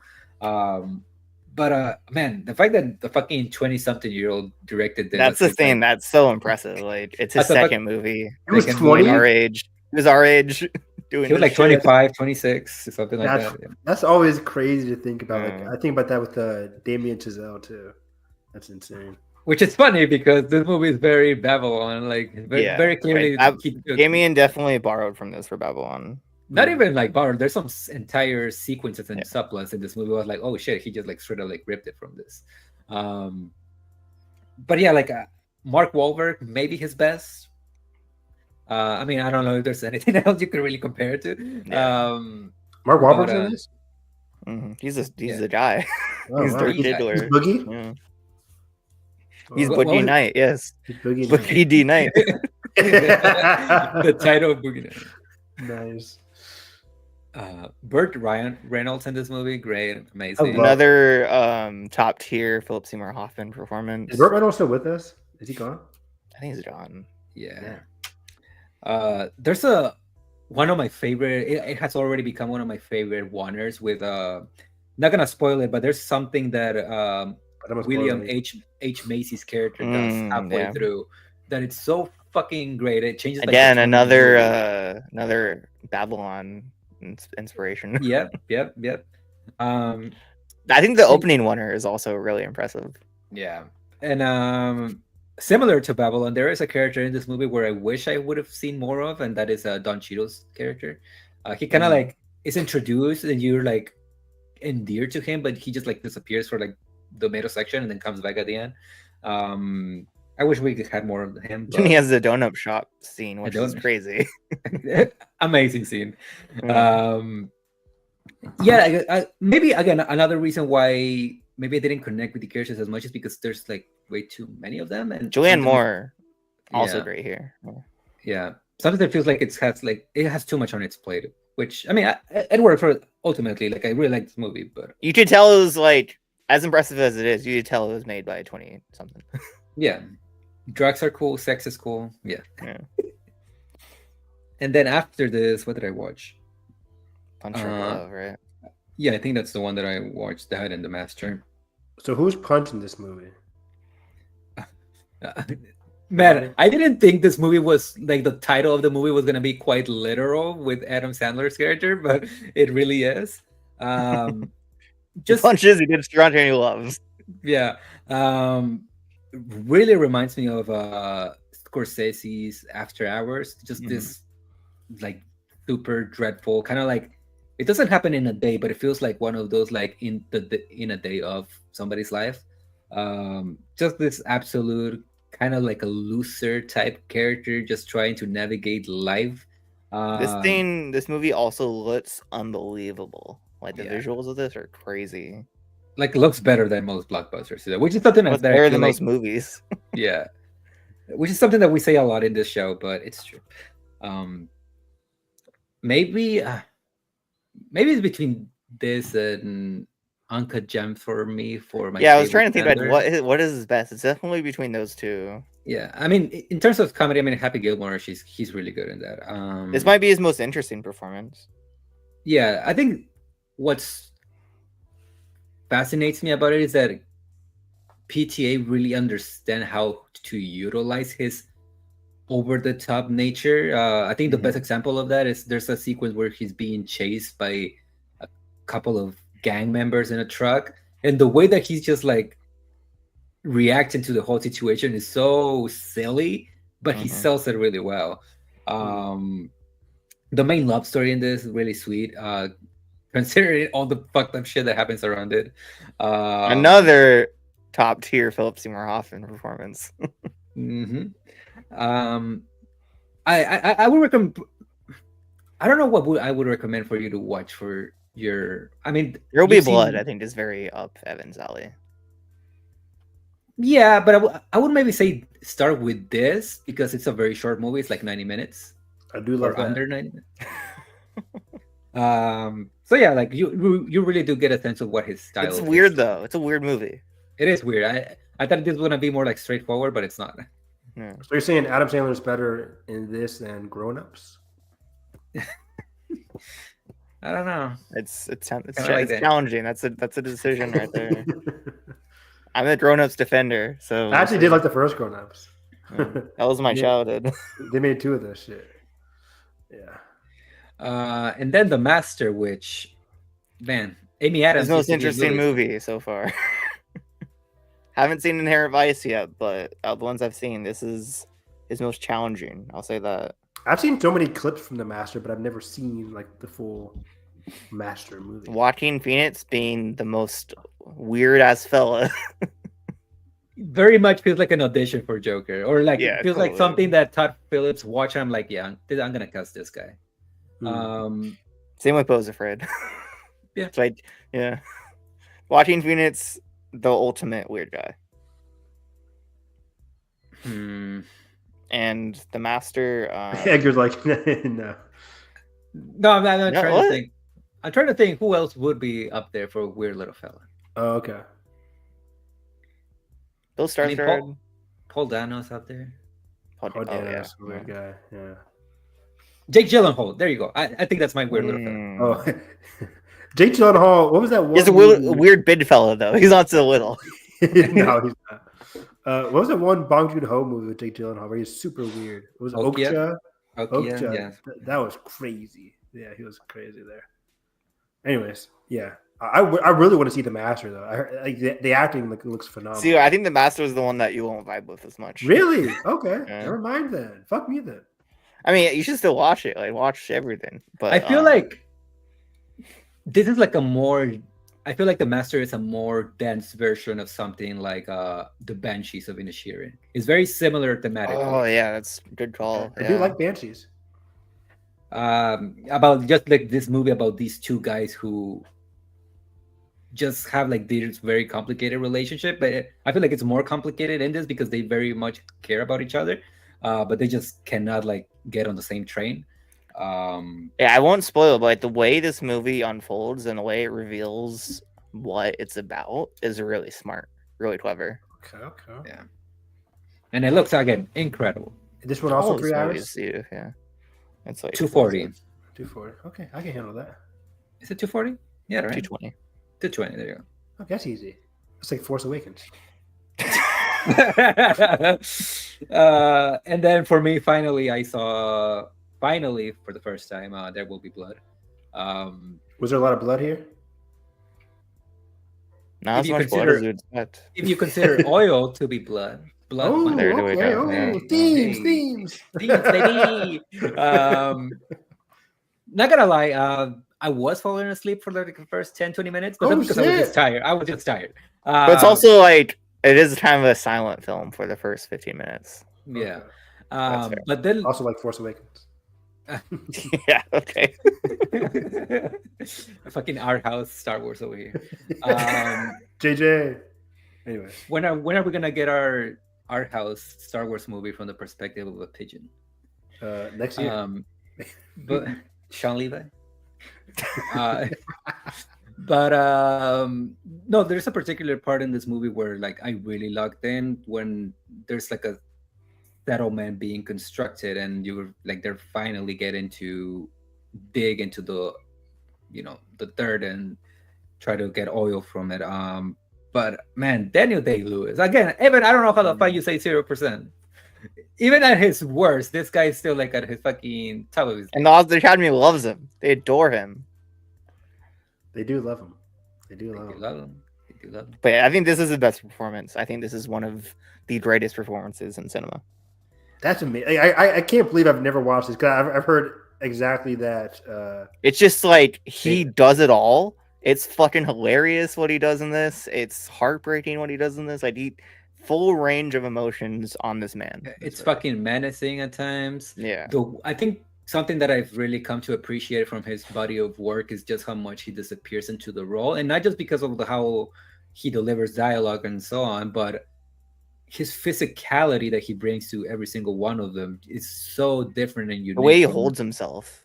Yeah, like there's a certain way that he walks and carries himself in this movie that is just it fills the character with, I mean, pun intended, I guess, but with character. Like there's like nobody else in this movie who carries himself like that, and he is intimidating, he's funny, he's heartbreaking, like Josh said, and his back and forth with Paul Dano in this movie, Which like incredible. for this to be Paul Dano's breakout role, and he goes toe to toe with fucking Daniel Day-Lewis, and he like holds his own against him, and the Academy just ignores him. Oh, it's so frustrating. Something that I learned today the about Academy that. ignored who? Paul Dano. Oh wow. Something that I learned today is that he wasn't even supposed to be the guy who played him, because he plays twins in the movies, but he wasn't supposed to be twins. They had another actor to play Really? like his main role, yeah. The main But I guy, guess, yeah. but I guess he crashed with Daniel Day-Lewis, so very last minute they just told Paul Dano, "Now you're playing twins" or something like that. Good, because he's fucking incredible. How old is He's Paul Dano great. in this movie? 20s? 20s? Oh wow. He looked very young in this movie. Yeah. I mean, keep it. Well, even in the fucking Batman. I think was this his first bid one, or was Little Miss Sunshine first? I think this was before Little So, Miss. I haven't seen that one, but I know he was like in that also. Let's Or see. after. This was 2007, right? Mm-hmm. Yeah, 2006 was Little Miss Sunshine. Okay, so it's around the same time, right? He was breaking out. Yeah. But yeah, I think that's it for our little PTA rant. Great, Inherent Vice is great all-timer final scene in the movie. Incredible. Oh yeah. And what else? Is there Do you anything? have any you wanna interest talk in about? watching any of those movies before One Battle After Another? Oh, Evan? I have interest watching those movies before One Battle After Another. I might After? not have. I might not have enough This time. year? This year though, it's on the list. After Big Brother season is over, I'll have. Of course. Are there any of them Apologies streaming? for reconsidering or for not. I'm glad you your, guys your, understand. yeah. What'd you say, Edgar? Your priorities lie. Are any of these movies on streaming? Like any of PTA's movies? There Will Be Blood was on Netflix like maybe a I year think they're all ago. over the place. Yeah. Yeah, it's all over the place. None on Forte yet. Let's see. Okay. I I have to go. can in go- 15, 20 minutes, by the way. Okay, cool. Okay, cool, so cool. you talk stealing, then I could talk about some stuff after. All right. Yeah, Yeah, that let's- works. That's the let's do last that. one, right, Evan? Well, yeah, that's my only other movie. Yeah. Any TV? What? Any TV you want to talk about? Oh yeah, real quick though. TV wise, I guess the biggest thing for August is Peacemaker and Alien Earth. Which, by the way, Nathan and I review episodes of Peacemaker, and Alien Earth every Friday. Oh, I did rewatch season 1 Of finally, and I watched the first episode of season 2 of Peacemaker. Peacemaker, yeah. Yeah. Season Great 1 is fun. Yeah, Great stuff. really great. I mean, John season Cena, 1 like that's the role he was born to play. 100%. It really gets into his like, it's His a strengths. goofy character, it's a strange character, but it also like surprisingly emotional as the season progresses in a beautiful way. So I really like his character progression. Peacemaker season 2 is off to a fun start. I like how weird it is. I like how the end of episode 1 was very surprising for me. There was an event that happened. I was like, oh wow, they're already doing this. This is very interesting. Interesting. Okay, yeah, I'm like halfway through the episode. Episode 1. Oh yeah. Yeah. So it's really good. I like where they're going with it. I can see his arc that he's going through this season. I'm just excited to see how many more mistakes he can make in a single season again. Because that's what And makes like it James great. Gunn is saying, the last 3 episodes are like some of the craziest shit he's done. So we'll see. Oh wow, that's high praise from himself. Yeah, I can't wait because again, I like the character of Chris / Peacemaker. He's a very flawed character. He's very, in his feelings a lot this season, and I'm very intrigued to see where it goes in all the crazy, surprising ways. Eagly is amazing. Tim Meadows was in this latest episode, and he is fucking phenomenal. I love him. He's the principal in Mean Girls. I love him dearly. He's like the best addition. Tim to the Meadows cast. of Mandalorian season 3 fame. He was in that. Who was he in that? Oh, he was like He in the one New of Republic. Mandalorian right? guys. Yeah. Or not? Wait, was it? I think he was a New Republic guy, right? No, he was one of the pirates, right? No. Such a member was showed, right? Right? Um, Or was that someone else? I'm telling you, he was in the New Republic, right? He was a guy in Coruscant, right? Wait, who are we talking about? Tim Meadows, Tim Meadows. Who the fuck is it? the black guy. It's Tim Meadows. Yeah, you're right. You're right. Okay, yeah. Am I ever wrong? Who am I Oh, thinking okay. of? Who's the pirate? And was a bit actor. Steven Spielberg. A bit actor. Scorsese. I don't know. Get back to me. on that. I don't know. I don't But anyways, Peacemaker season 2, very fun, very enjoyable. I like the family vibe, or not the family, but the squad, the main squad of this chaotic team. And I'm loving Alien Earth. Alien Earth is very. I'm loving it, Edgar. I know Edgar's shaking his head. I'm having a It's fucking blast boring. with Alien Earth. It's not boring for me. It's super, super intriguing. Here's the thing. Okay, here's the thing. Oh, I think okay, the I'll let you show. cook. I think the show has some very interesting ideas. It reminds me a lot of like the stuff with David and Prometheus and Covenant of how weird it tries to get. I just Here don't comes think the I don't think the execution is all there. I don't really care about most of the characters.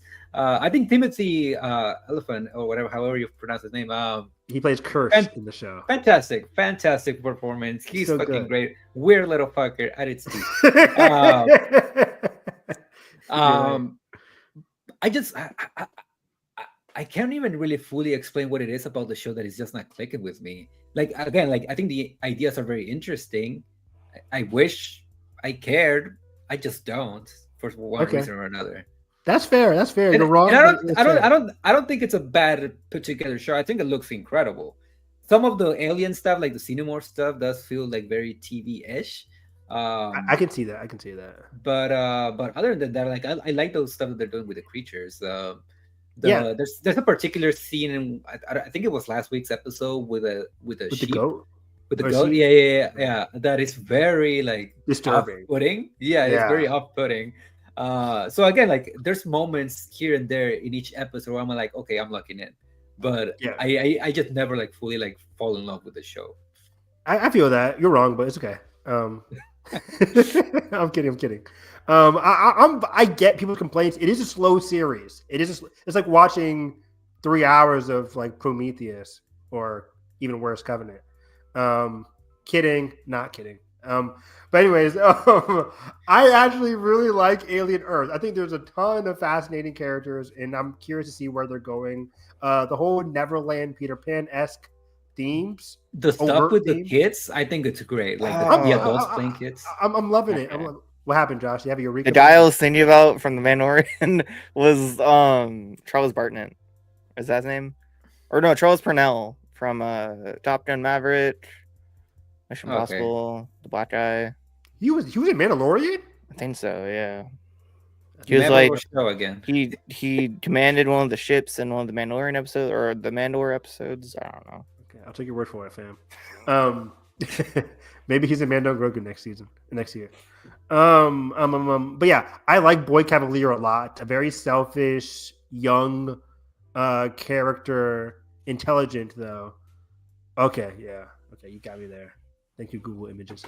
But yeah, Boy Cavalier is great. Morrow, the character of Morrow, is an extremely fascinating character. He plays a cyborg in the movie or in the show, where he's not a synthetic, but he is a human character, going on his own personal quest that is also under Yutani.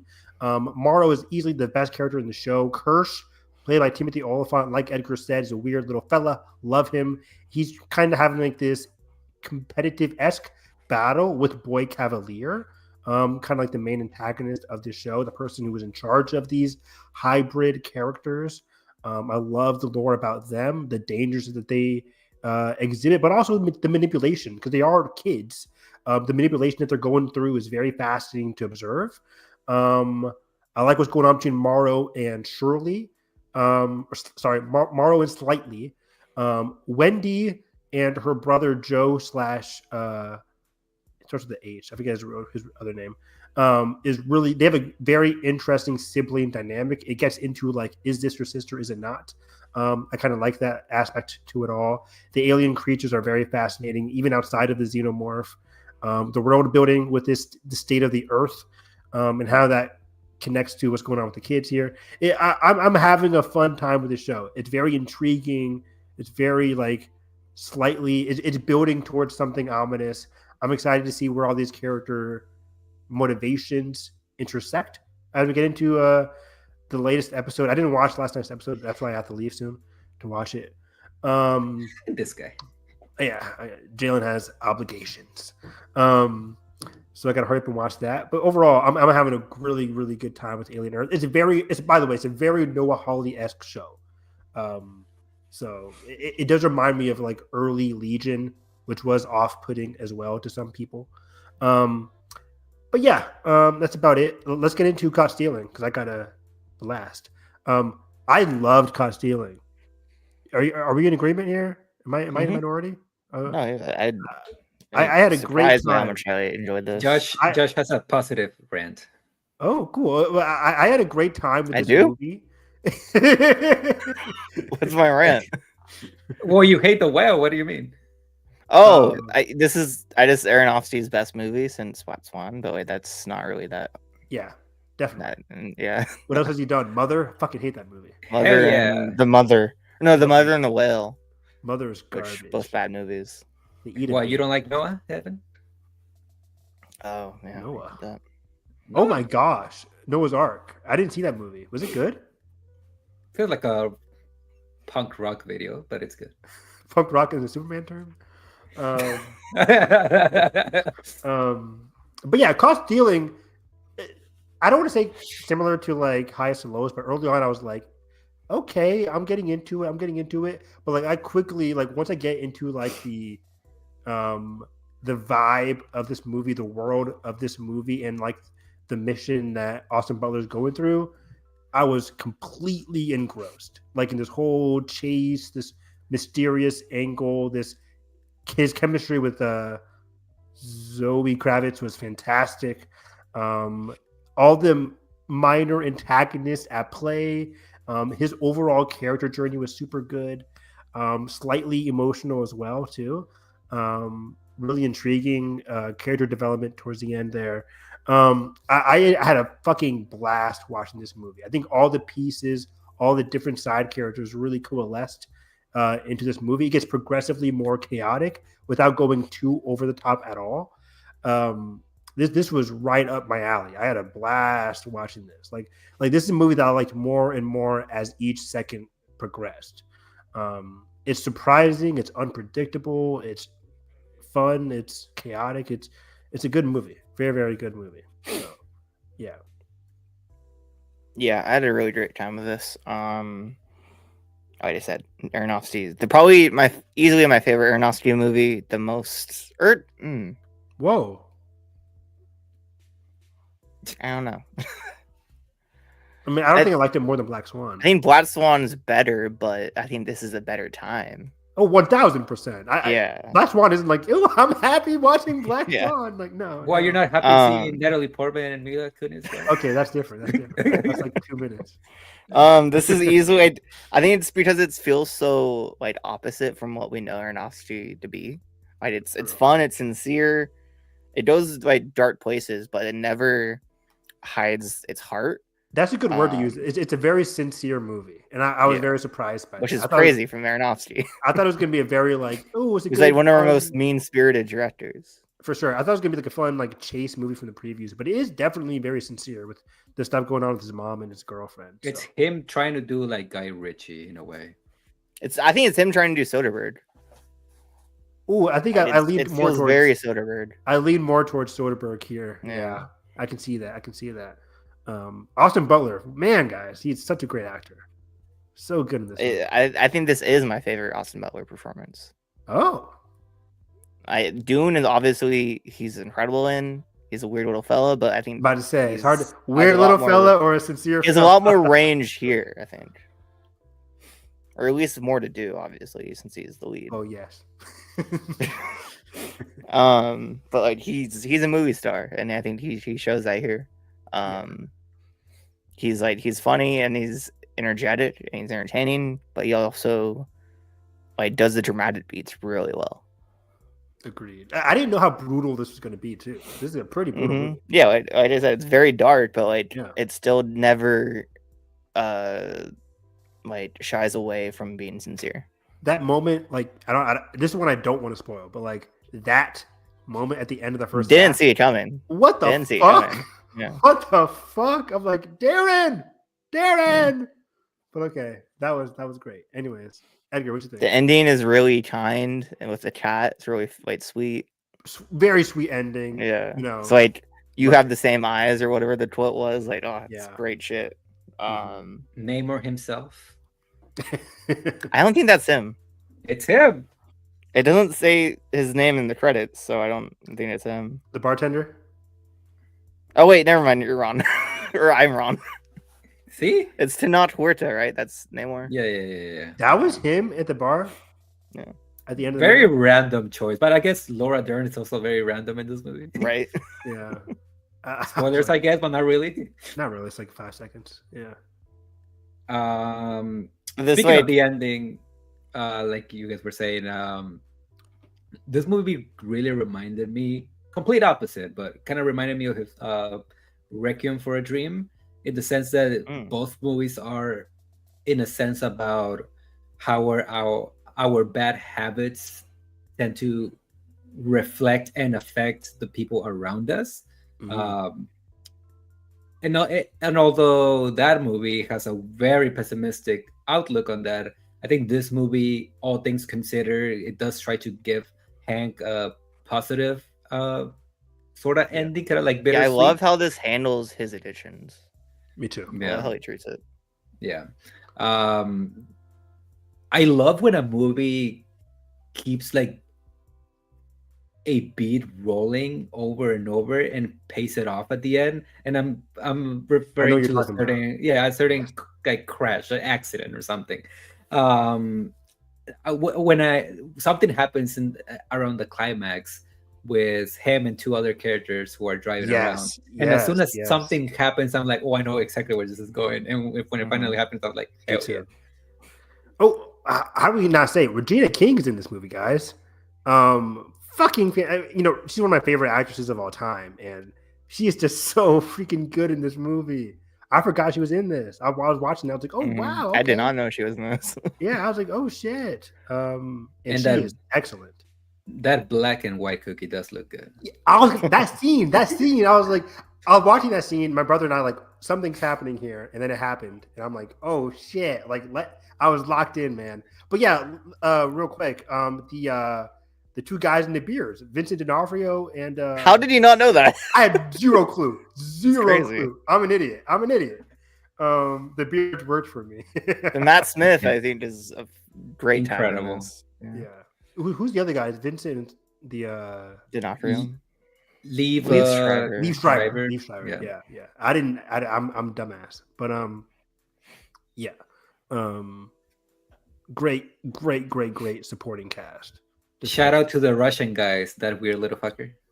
Oh my God. The bald guy. Yeah. Definition of weird little fucker. Yeah. Bad Bunny comes in for a scene or two, really good. He has a great scene with Regina King. Yes.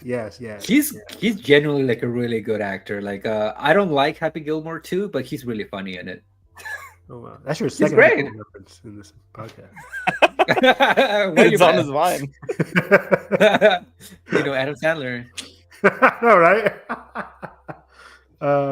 But yeah, this was a very I expected to this was going to be a fun Saturday movie. I did not know what I expected for this, but I was not expecting this. I was not expecting great levels. I was like, okay, this can be a fun chase kind of movie throughout New York, cool.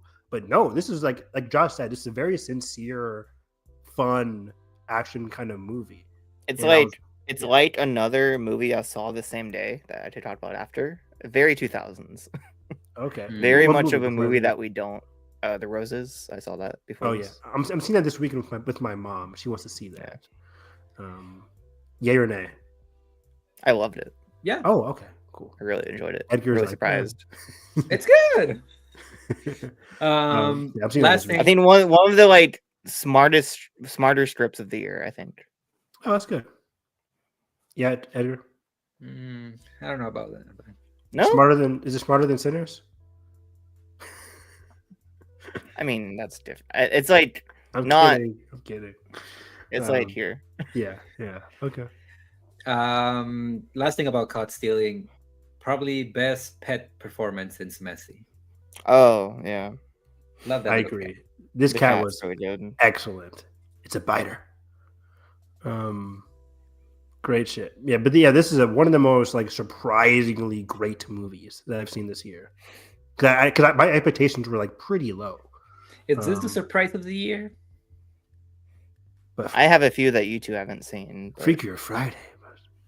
I mean, Freakier Friday. Like, if you would have told me Disney was gonna luck in for this and not Lilo and Stitch, I would have like, been like, okay. Yeah, I have to go. But yeah, so Josh, what else did you saw? The Roses. The Roses. You should Before I watch. leave, what else did you see? Eden, the Ron Howard movie. I missed that in theaters. It's completely gone. Relay, What's Relay? which I talked about. That's I- streaming? And his new movie with Riz Ahmed, Lily James. Oh, I want to see that. Is that not good? Fucking great. Oh, it's great. Is that out? It was in my theaters, yeah. Since when? I saw one preview for that. I'm like, I want to see that, but I need to experience the Honey Don't rant from Evan. You need to watch that. Have you seen that, Evan?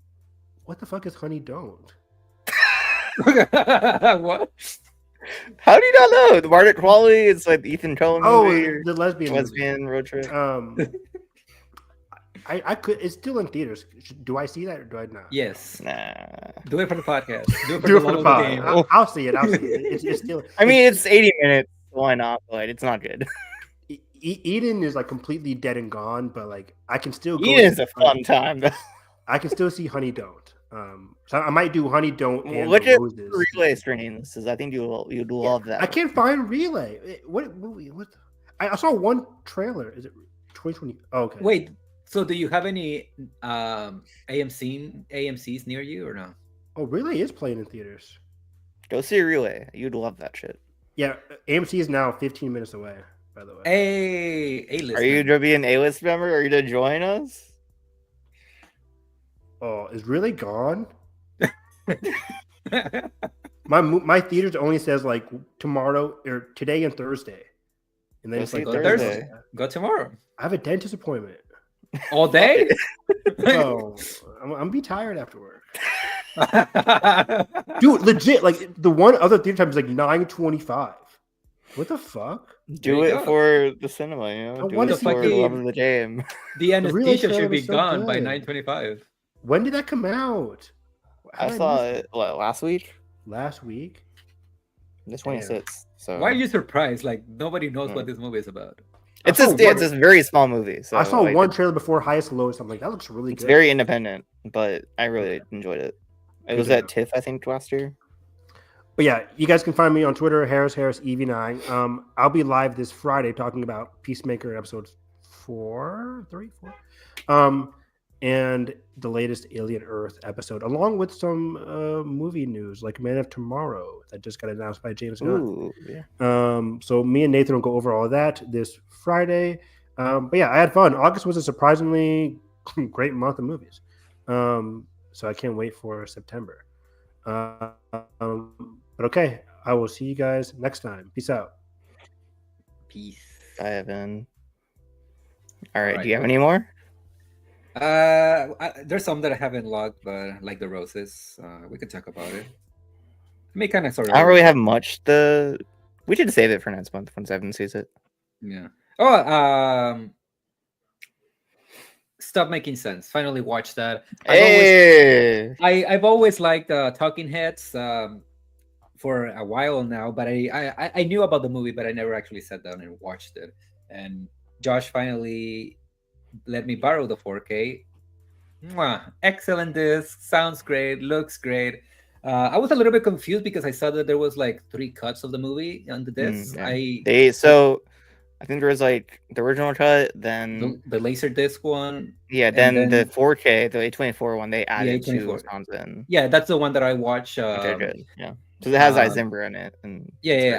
I think that one and the laser disc one are pretty similar. It's just the quality of the source. Oh, really? From my understanding, because I'm pretty sure the laser disc one has Simbra and what's the other song? Business something? Cities. Yeah. But again, like, I mean, there's not really much to say about it other than I don't know why anybody else is trying to make concert movies when this is just like at its peak. It's It's great. pinnacle, yeah.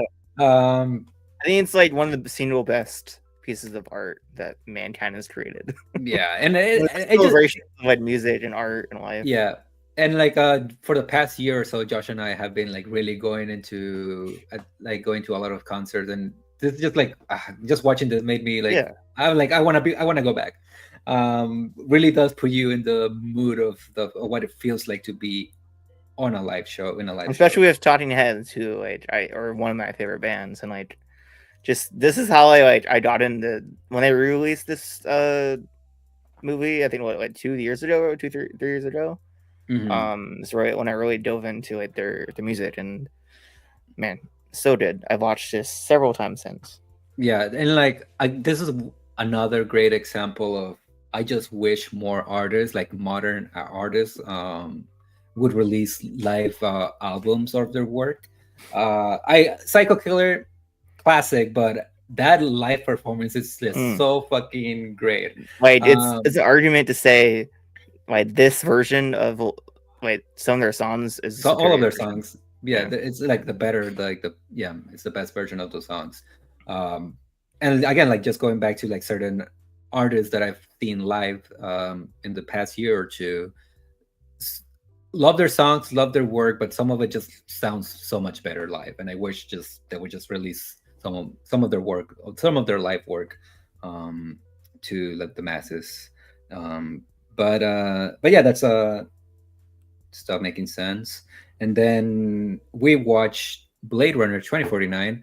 We This was my first time since last year. I think if I believe correctly, I went on a little Ridley Scott rewatch last year before Gladiator 2. So even though this is not like his movie, I was like, might as well, if I'm gonna watch Blade Runner, might as well watch this. Um, Great movie, amazing. The 4K restoration that we watched at the Academy Museum, phenomenal. Really fucking funny start of how the Atmos track of that movie is very yeah. fucking overpowering. So when the movie starts, just like rah, and the reaction in the theater was great. But I actually did rewatch the first Blade Runner before this, and like I always forget how. Here, let me just read my Letterboxd review because I cooked on this one. I always forget that this Blade Runner, like this movie, was the thing that influenced the whole last like subgenre of cyberpunk. Like and not something only this that, but like strange and daring and weird, and for the sickos, like it's a fucking weird movie, and it's a total mood piece, but like it evokes different moods all at once, and it's yeah, like really impressive how it does that. and not just like influence the genre, but also just influence this and something like Star Wars and Jaws are like the pinnacle of like movies that filmmakers that now we look up to. These movies are the reasons why they're doing what they're doing. Like without Blade Runner, Denis Villeneuve doesn't exist. No, without Blade Runner, cyberpunk, right? That whole genre doesn't really exist without Yeah. the novel, at least, I guess. And it's crazy how like so many things have tried to come close to matching this mood or this style, and none do because like Ridley's work here is so one of a kind. And again, like if you have even if you watch the digital version on streaming, but if you have the 4K the disc Oof. of this That movie, smoke looks fucking hot. some of the best rain in a movie, probably Yeah. the best rain in a movie. It just looks like it came out yesterday. It never fails to impress me just how I good the movie don't looks. I don't understand why you say that because something that would come out yesterday was nothing or I nowhere mean, near as good as I mean, this. I mean it in the sense of like It it doesn't. just It feels hasn't aged. timeless. Yeah. It feels timeless. Where a lot of movies today very much don't. And it's funny because I was like listening. Who was I listening? I think I was listening to the Big Picture podcast, and they were like talking about, funny enough, about modern TVs and like OLED TVs, LED TVs that we have today, and so on and so forth, and how the modern technology that we have in our homes now, it's great for like older movies, and then you watch stuff that is being released today in the same monitors in the same TVs, and it just looks like shit. Um, but again, like just the fucking detail in that movie, the grain, so good, so fucking good. Yeah. It's a really. Um, It's a reference quality disc for sure. I and love how then nerdy we get once Evan leaves. and then 2049. I love Blade Runner. Yeah, I love it. But this is like my shit. Like the thing about Blade Runner is that, like you said, is very much for the sickos, and 2049 is that too, but it's just so somber and depressing, and I fucking vibe with that shit. The I was telling Josh I'll this, be and right back. yeah, yeah, and I wrote this in my letterbox review too, of like I find it very interesting that 49 and something like The Last Jedi came out on the around the same, they came out on the same year. They came out like literally like 2 months apart from each other, and both of them, in a sense, are about our main characters thinking that they are more important than they actually are, that they are somehow connected to the legacy of the characters within that world. And even though that ended up being retcon with Star Wars, it still doesn't take away from how Rey is portrayed in that movie in The Last Jedi. And this movie, Blade Runner 2049, does the same thing with K, and I guess K Flash Joe. Um, with this guy who just wants to matter so much. He wants to feel like he's like the rest of humanity, and when he believes into his own, I guess he drinks his own Kool-Aid, and then he finds out that actually no, you're just somebody else in someone's bigger story. It's both heartbreaking, but it's also really beautiful. Again, of like, just because you're not part of a legacy doesn't mean that you don't matter. I just really love that, and maybe this is Harrison's Ford best, at least in his best modern performance. modern performance. Yeah.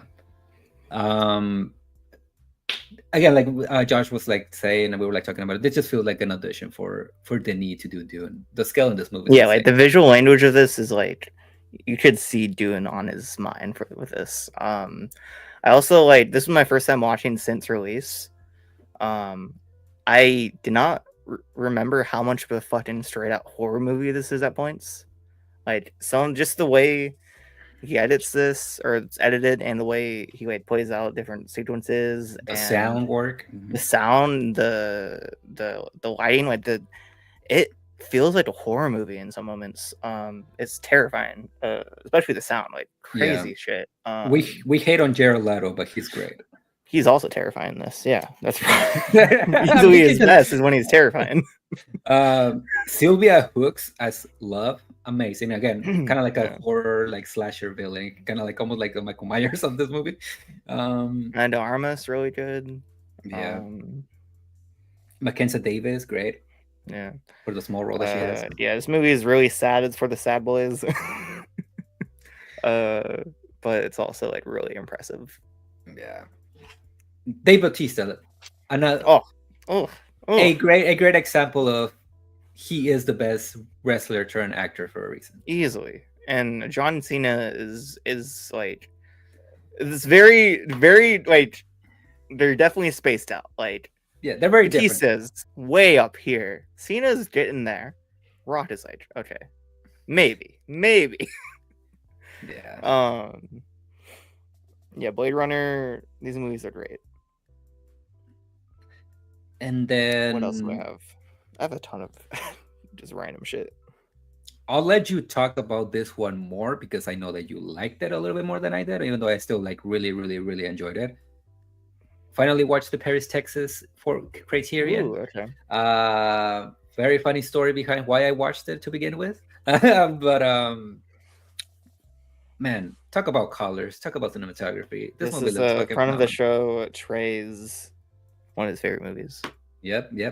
I didn't know what I was expecting from this movie because I heard a lot of the buzz, but for one reason or another, I just managed to avoid finding out what the movie is about. That's how I was too. Yeah. And I was surprised that this is very much like almost like a self-discovery coming of age movie, but from an adult's perspective, and his relationship with his child and his family. It's a road trip movie too, which I love. But man, does it take not necessarily a dark turn, but it does a depressing turn. Depressing turn in the third act, and that is probably some of the best acting that I've seen in a movie ever. I think it's fucking Who's the again, actress's heartbreaking. name? She's fucking unreal. Unreal again, like going back to the whole visuals, there's a certain shot that has been ingrained in my mind since I saw it, because this was my first watch, of these Is two it the one characters. of his face in the mirror Yeah, over yeah, her face? there's like two characters who This are one, over, yeah, two Mhm. characters talking over the phone. Insane. There's a mirror in between them. I know, like So good. a lot of people say for different kinds of movies, like every shot a painting or every shot perfect shot. Like this movie is like every fucking frame of this is gorgeous. Yeah, I I think this is the first movie that I've seen where Harry Dean Stanton is like the star of it, because I know who he is. I'm familiar with his work, but I think this is my first time seeing him like actually leading a movie. Let's see, what else? I have okay, all right. Okay, yeah, here's one. I watched Inside Man to do a little pregame for Highest to Lowest. The previous Denzel Spike Lee collaboration. It's a really solid 2000s heist thriller, very 2000s. It's playful, it's frenetic, it's really slick. Like the direction's really slick, but like, it's probably the least Spike Lee on the surface, but if you dig a little deeper, it's very Spike Lee. Like the themes he's playing out with the way these characters kind of go on in these situations, and the way they react to this world, this New York, is very very much the type of themes that Spike Lee plays with. And it's very solid. I don't really have much more to say, but obviously Denzel is incredible in this. Willem Dafoe just playing a very normal guy. It's really weird to see. And Chiwetel Ejiofor also great.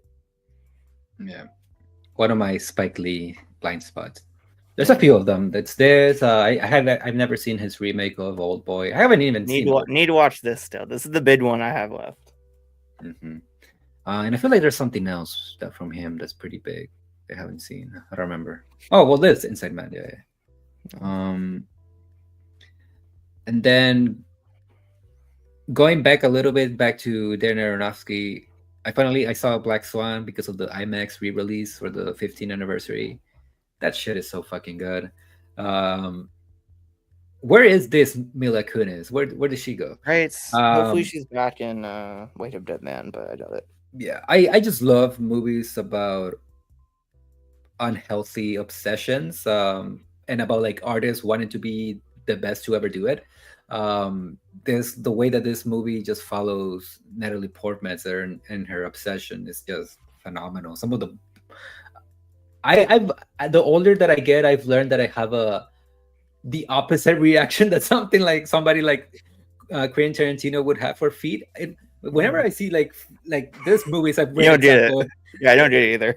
Yeah, like there's a lot of sequences in this movie where we're just like laser focused on Natalie Portman's feet and like dancing ballet, and it just gives me it makes me want to crawl under my fucking seat. Turns you off.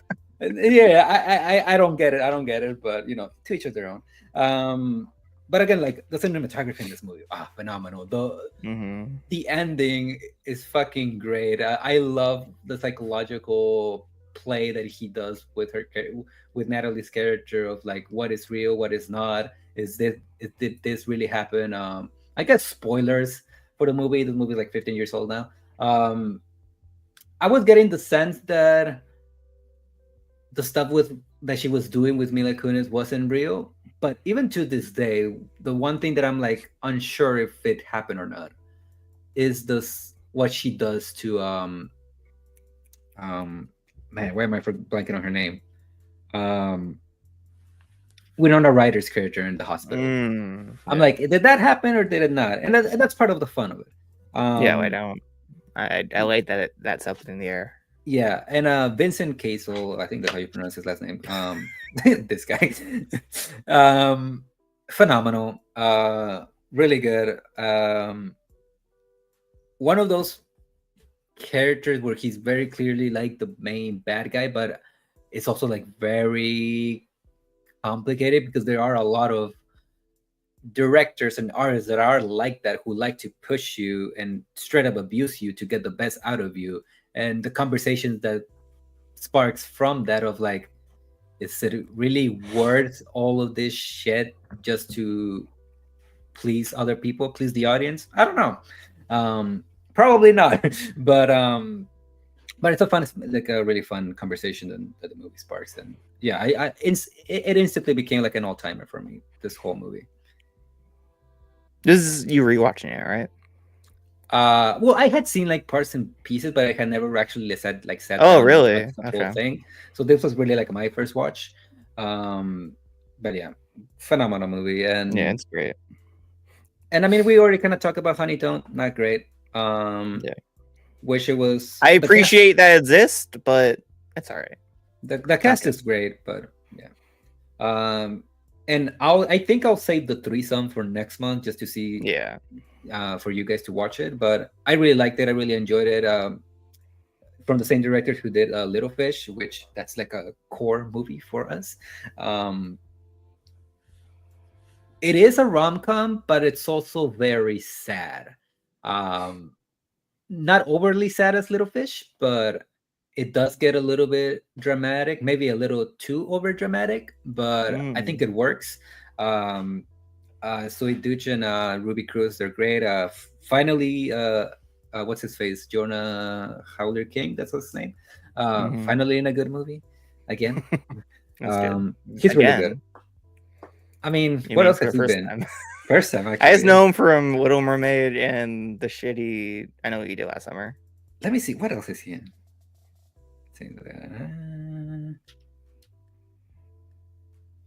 I mean, he was in a production of Little Women, so I don't know how that is. Oh, he was in that one they need to see that has fucking Maya Hawke, Catherine Newton, and Willow Fitzgerald. He's in the House of Dynamite? Oh, interesting. I guess he's having a redemption arc in Good for him. the later half of 2025.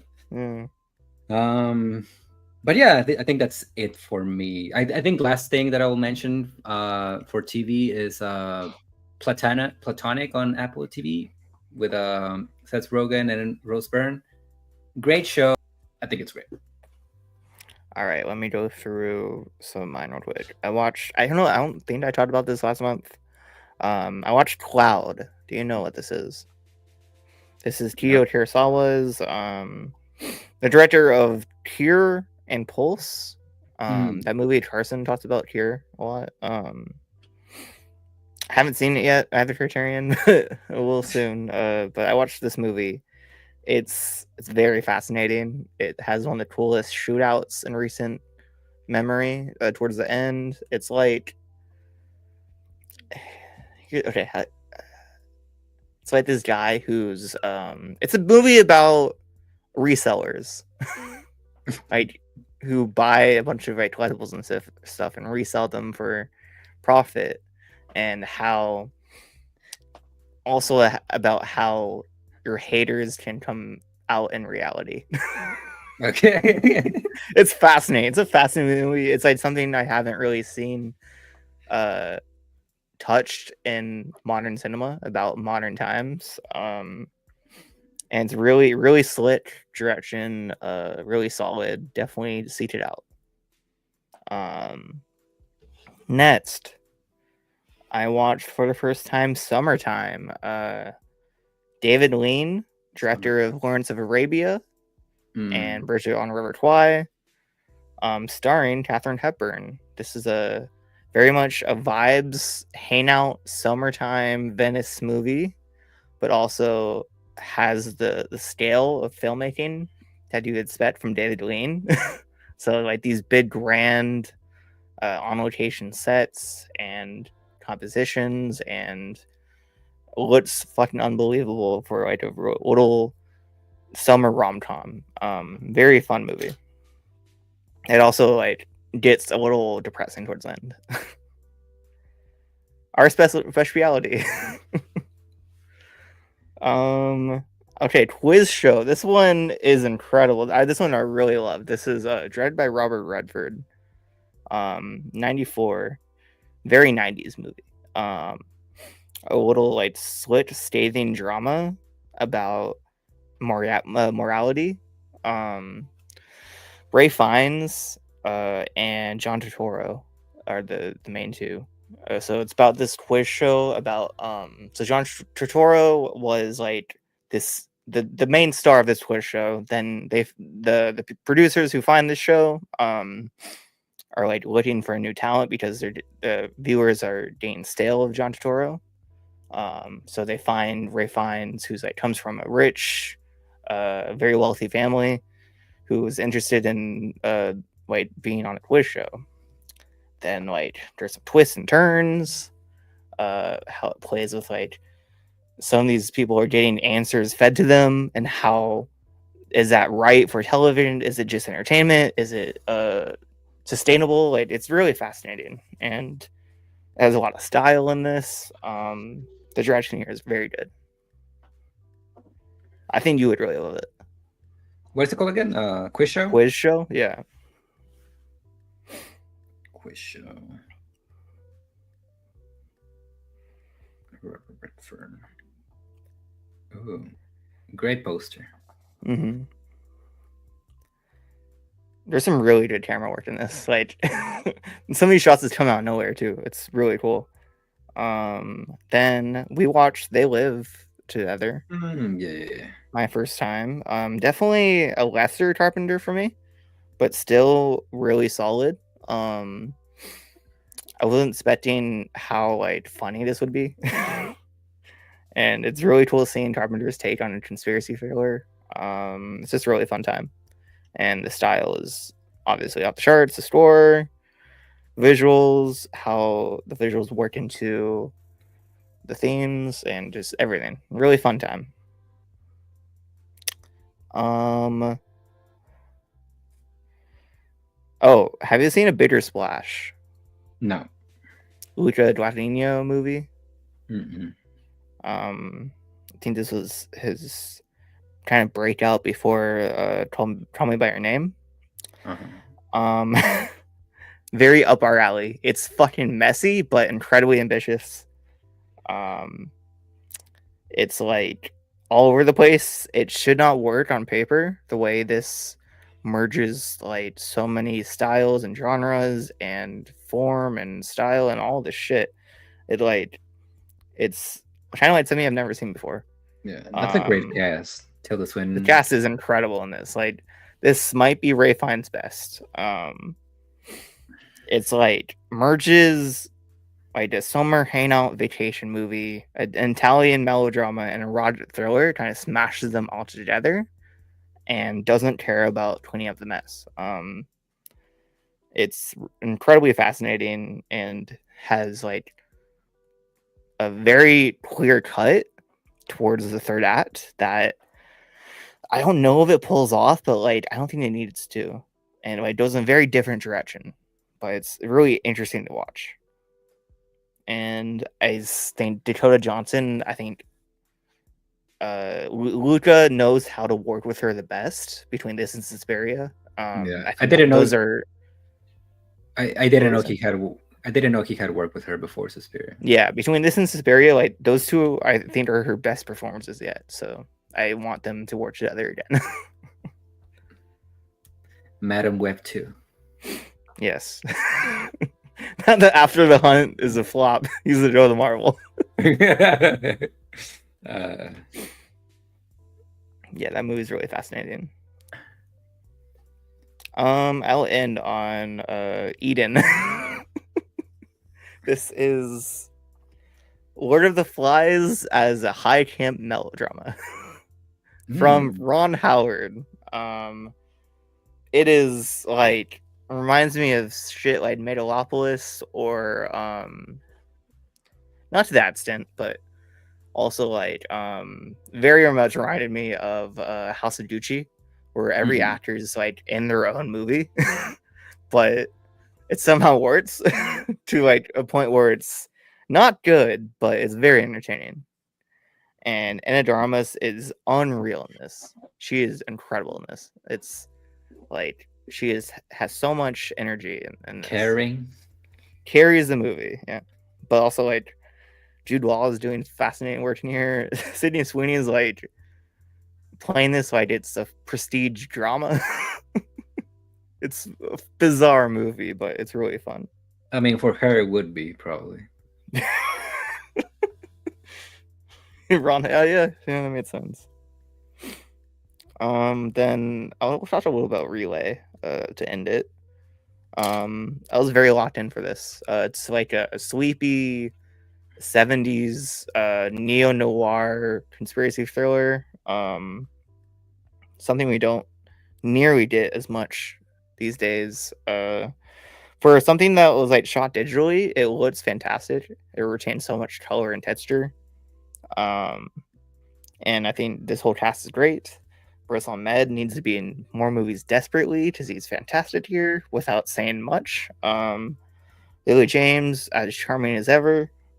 Will Fitzgerald and Sam Worthington are two of the antagonists, and they're really fun.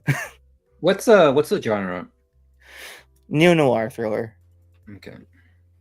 Very much like Cat and Mouse also. It's funny because the poster reminds me of that movie from last year with Jude Law and Nicholas Hoult. Yeah, The Order. Yeah, it's kind of a similar mood for sure.